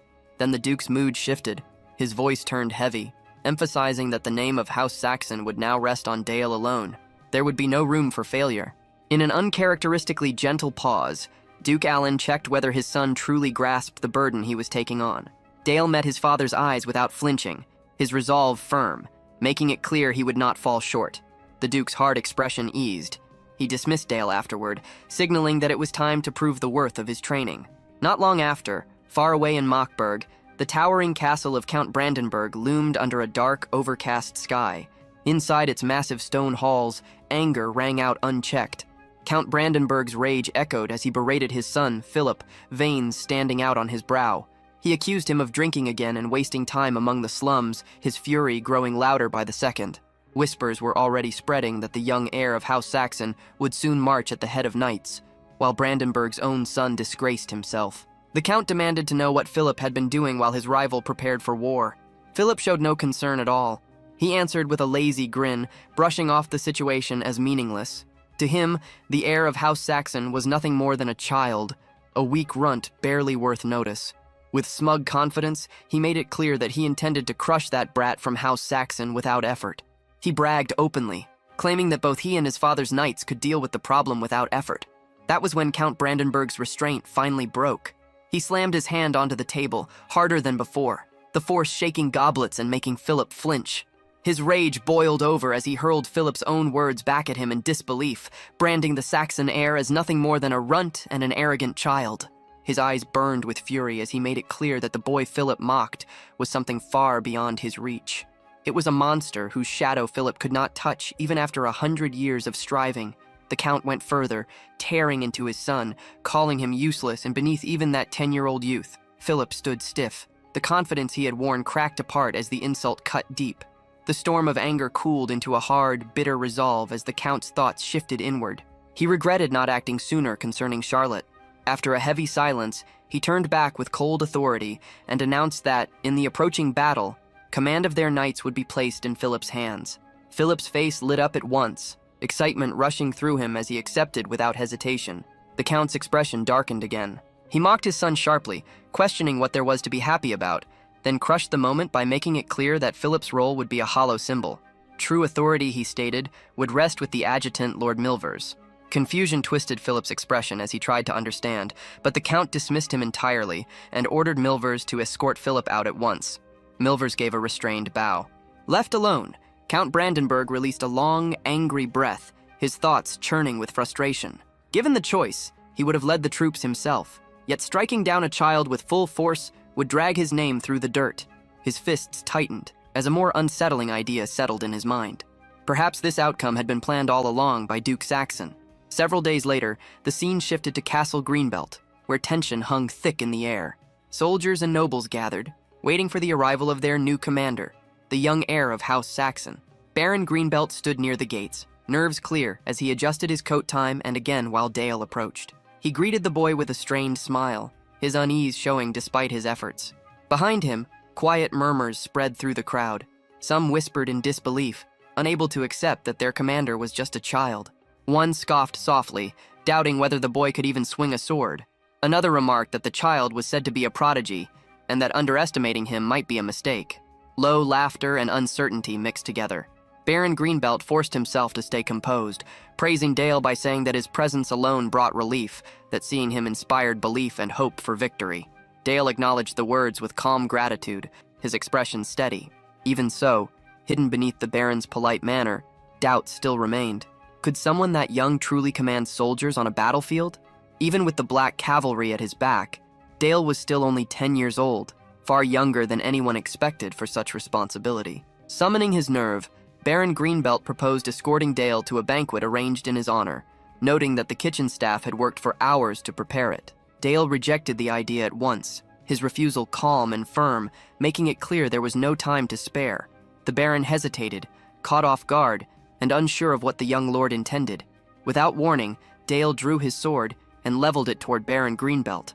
Despite the light smile on his face, the intent behind the gesture was sharp and direct. Before anything else, Dale intended to examine the state of the troops. His eyes moved across the gathered soldiers. In a steady, commanding manner, he demanded to know who among them was the strongest. The Baron began to tremble, lost and uncertain how to respond. Dale pressed the question again, his tone even but unyielding, asking who stood at the top of the Baron's forces. Frozen by fear, the Baron remained silent. At that moment, a red-haired soldier stepped forward. He claimed that no one present could defeat him. Inside, however, his thoughts were full of contempt. To him, this was nothing but a spoiled noble child wielding authority given by birth alone, swinging a sword as if he owned the place. He resolved to teach the boy a lesson himself. The soldier jabbed his thumb toward his own chest and openly declared himself the strongest. Dale caught the meaning behind the man's words immediately. Baron Greenbelt, on the other hand, felt the blood drain from his body. One of his own knights was openly disrespecting a child from a high noble house who had been placed in full command. Dale calmly lowered his sword. A brief, almost amused laugh escaped him as he spoke plainly about the situation. He made it clear that everyone present doubted his ability, believing he was nothing more than a 10-year-old suddenly handed control of an important battle without reason. Driving his sword into the ground, Dale spread his arms toward the Baron. Doubt, he explained, went both ways. Just as they questioned him, he did not believe the knights trusted their own strength, and in his view, there was only one way to remove doubt: through steel. With a dark edge to his expression, Dale pointed out the so-called strongest knight the Baron seemed so proud of. The man was barely sober, barely standing on discipline alone. There was no need for questioning. The knight's conduct already proved Dale's concerns. The red-haired soldier snapped. Rage surged through him as he drew his blade and aimed it directly at Dale. His pride as a knight burned hot, and he declared his intent to prove the worth of the Baron's steel through combat, staking his honor on it. Dale was openly entertained by the turn of events. At that point, he already knew the clash would not be dull. Soon after, Dale and Harbuck stood opposite one another, both fully ready to fight. The surrounding knights closed in around them, forming a tight ring that left no room to retreat. Dale studied Harbuck and calmly brought up that rumors about his sword had likely reached him. Harbuck answered with a short laugh, making it clear that he was aware of the strange blade Dale carried.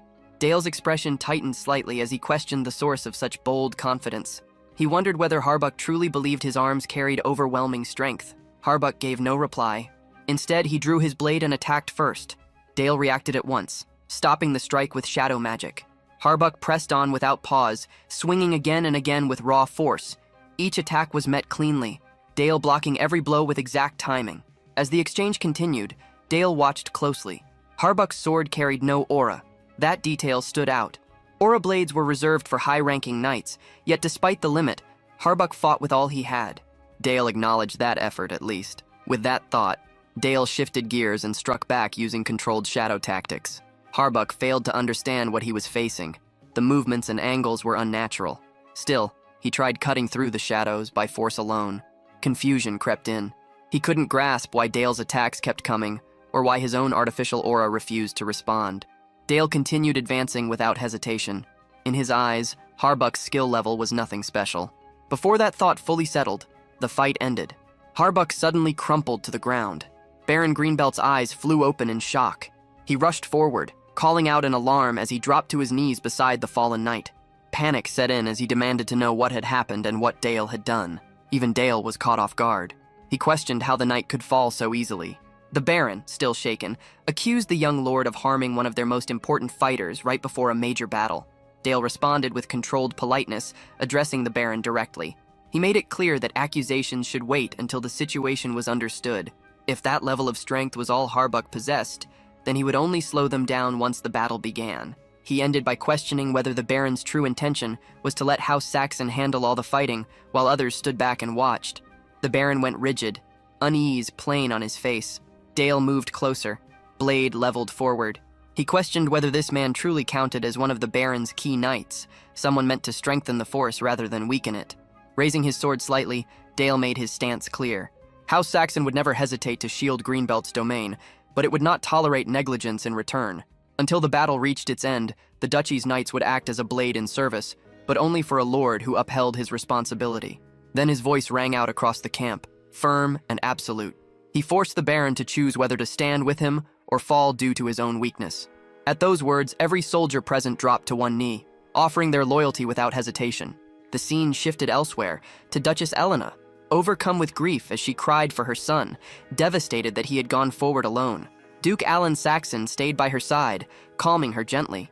He reassured her that there was no reason for fear, reminding her that their son possessed far greater potential than she realized. As long as Dale continued to grow, he would rise above every concern. One day, he would stand above the world itself. The focus returned to Dale. He stood in silence, deep in thought. He acknowledged inwardly that ignorance left no hope. Right now, he was little more than a frog trapped in a well, only beginning to grasp how strange and vast this world truly was. His thoughts drifted to the man of holy authority. That figure must have acted after understanding the condition of this land. If that was true, then Dale knew he had to prepare a plan of his own. The next day, morning broke outside the castle, where Dale supervised training for the entire force. Harbuck, still not fully recovered, struggled to drag a huge stone. Before long, his strength gave out and he collapsed in exhaustion. Another knight urged him to continue, but Harbuck had already reached his limit. Dale watched from a raised platform nearby, shaped almost like a throne. Sir Bale stood at his right side, respectful and still. On the other side, a knight harshly berated Harbuck for failing such basic training. Harbuck attempted to defend himself, but the scolding knight refused to hear it. Dale turned his attention to Sir Bale and pointed out calmly that nothing was being done to stop this. Sir Bale gave a slight bow in response. Dale then stated that Baron Greenbelt's knight needed to be informed. Dale made it clear that everything, beginning with basic stamina training, showed they were entirely unfit for real combat. Sir Bale agreed at once. Dale then gave new instructions. A messenger was to be sent into Baron Parker's territory to propose negotiations. Sir Bale reacted with visible surprise at the order. The idea of negotiations at this stage caught him off guard. Dale showed quiet amusement. He had no intention of accepting peace terms that would humiliate them. There was simply someone he wanted to meet before the fighting began. Several days later, a negotiation camp was set up along the tent's border separating the two baronies. Inside one of the central tents, Dale sat calmly in a chair while his knight remained at his side in silence. Resting his interlocked fingers beneath his chin, Dale examined the situation with focused thought. If events continued on the same path, the Order of St. Magdalena, already strained by a distant campaign and limited supplies, would soon be pushed into a reckless all-or-nothing move. At the same time, Dale understood that Baron Parker's own knights were not an enemy to dismiss lightly. While he was absorbed in these thoughts, his knight informed him that Lord Philip had entered the tent. The moment Dale saw the group, the power structure became obvious. Philip, the eldest son of Count Brandenburg, was little more than a figure on display. The true authority stood with the veteran commander positioned behind him. Philip took a seat, and Dale offered a courteous greeting. Philip answered with a mocking grin, suggesting that the conflict had grown beyond control and that Dale's push for talks was proof of fear. Dale saw through the bait and calmly countered the idea, suggesting that the same fear might be the reason Philip had agreed to come as well. Philip quickly rejected the notion, insisting that fear had nothing to do with his presence. Before he could go further, Dale cut him off and began to clarify his point. Dale made it clear that Philip had never been the one he was speaking to in the first place. His words had been aimed at the real commander standing behind him. Philip, in Dale's eyes, was nothing more than a symbol, placed on the battlefield without any real power. Sir Milvis froze in brief shock. Very few people, even among their own side, knew that Count Brandenburg saw Philip as a failure with no talent. Yet Dale spoke as if this hidden truth was common knowledge. Dale continued, pointing out that Philip should understand better than anyone what it felt like to be distrusted by his own father. Sir Milvis immediately understood what Dale was trying to do. He declared that the talks should end at once, and told Philip there was no reason to remain. Philip, however, was already seething. Dale's remarks had cut deep. Dale pressed further, noting that Philip acted as though he needed approval just to speak. The way he followed a subordinate's lead made him look more like a servant than the heir of a noble house. The insult only fueled Philip's rage. Calm as ever, Dale added that Philip barely resembled the first son of a count, and instead looked like a master being dragged along by his own servant. Sir Milvis tried again to intervene, urging Philip to keep control. He clearly saw Dale's aim: shatter their command structure and break their unity before the battle even began. Philip ignored the warning and lashed out in anger. Dale leaned back with ease, watching their internal collapse with quiet interest. In his mind, Philip was nothing more than a puppet. Dale wondered who truly pulled his strings, the Holy Swordsman or Sir Milvis, since Philip's actions were dictated entirely by others. At that moment, Dale knew the plan had worked. He had never come to bargain. The goal had always been to fracture their chain of command. Dale then ordered the knight at his side to step outside. The knight complied without a word and left the tent. With that, only Dale and Philip remained in the dim interior. Dale slowly placed both hands flat on the table, steady and intentional, signaling that the real exchange was about to begin. With calm authority, he made it clear that now that no one else was present, they could speak as true commanders, those who carried full responsibility for the battlefield's outcome. Philip, still shaking with anger, struggled to steady himself. His jaw was tight, his breathing rough, but he forced a sharp nod. Before he could fully regain control, Sir Milvis attempted one final warning. He reminded Philip of Dale's strategy and urged caution, telling him not to be drawn in by provocation. Philip turned on him with a burning stare, filled with pride and wounded arrogance. He coldly reminded Milvis who held supreme command. The words hit harder than the glare. For a brief moment, the veteran commander felt a chill. No matter Philip's flaws, he was still the son of Count Brandenburg, and dealing with the eldest son of House Saxon now rested solely on Milvis's shoulders. Yet with every passing second, it became clear that Dale had been guiding them from the start. Accepting that the situation was beyond saving, Sir Milvis lowered his head slightly and followed Philip's order without objection. He exited the tent in silence, the fabric falling closed behind him and leaving Philip fully exposed before Dale. Once alone, Dale offered a polite thanks to Lord Philip for agreeing to a private exchange. There was a quiet weight in Dale's tone, less gratitude and more control, as he calmly drew Philip's attention back to the true reason the negotiation had been forced in the first place. Philip, torn between anger and uncertainty, managed to ask whether Dale had any concrete demands, either for continued fighting or for a possible withdrawal. Dale leaned in, planting both hands flat on the table. His voice stayed steady, his expression firm with total confidence. He laid out a single condition. If the Knights of St. Magdalena withdrew from the battlefield at once, House Saxon would see to it that they received all supplies needed for a safe return. Philip's temper snapped almost immediately. He slammed his hands down so hard the table shook, dismissing the proposal as meaningless and accusing Dale of treating a serious matter like a child's game. Dale remained unmoved by the display. Calm and measured, he offered an apology for earlier ridicule, openly admitting that he had provoked Philip on purpose. Then his explanation turned cold and precise. If Philip refused to pull back, once the battle started, thousands of his knights would die. Those who survived would be captured. When word spread, all the blame, shame, and disgrace would land squarely on Philip. Not on Sir Milvis, not on any subordinate, on Philip alone. Dale's face hardened further as he made it clear that such a disaster would not stop there. Even Count Brandenburg's name would suffer, and the honor of their entire house would be dragged through the dirt. The weight of those words settled heavily on Philip, squeezing his chest. For the first time since entering the tent, he fully grasped how severe the outcome could be. Dale pressed on without mercy, stressing that this was Philip's last chance to protect more than his own name. It was his final chance to guard his family's legacy. Philip forced an uneasy, twisted smile. He admitted that Sir Milvis had been right all along.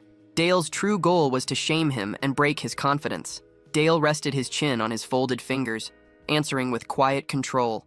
He claimed he was simply stating facts. This was Philip's final opportunity, and despite the act, Philip did not look nearly as confident as he pretended. Dale ended by laying out one last, brutal truth. If defeat came, responsibility would not fall on Sir Milvis. It would rest entirely on Philip's shoulders as the officially appointed Supreme Commander. Every accusation, every failure, every mark on their reputation would strike Count Brandenburg's eldest son directly.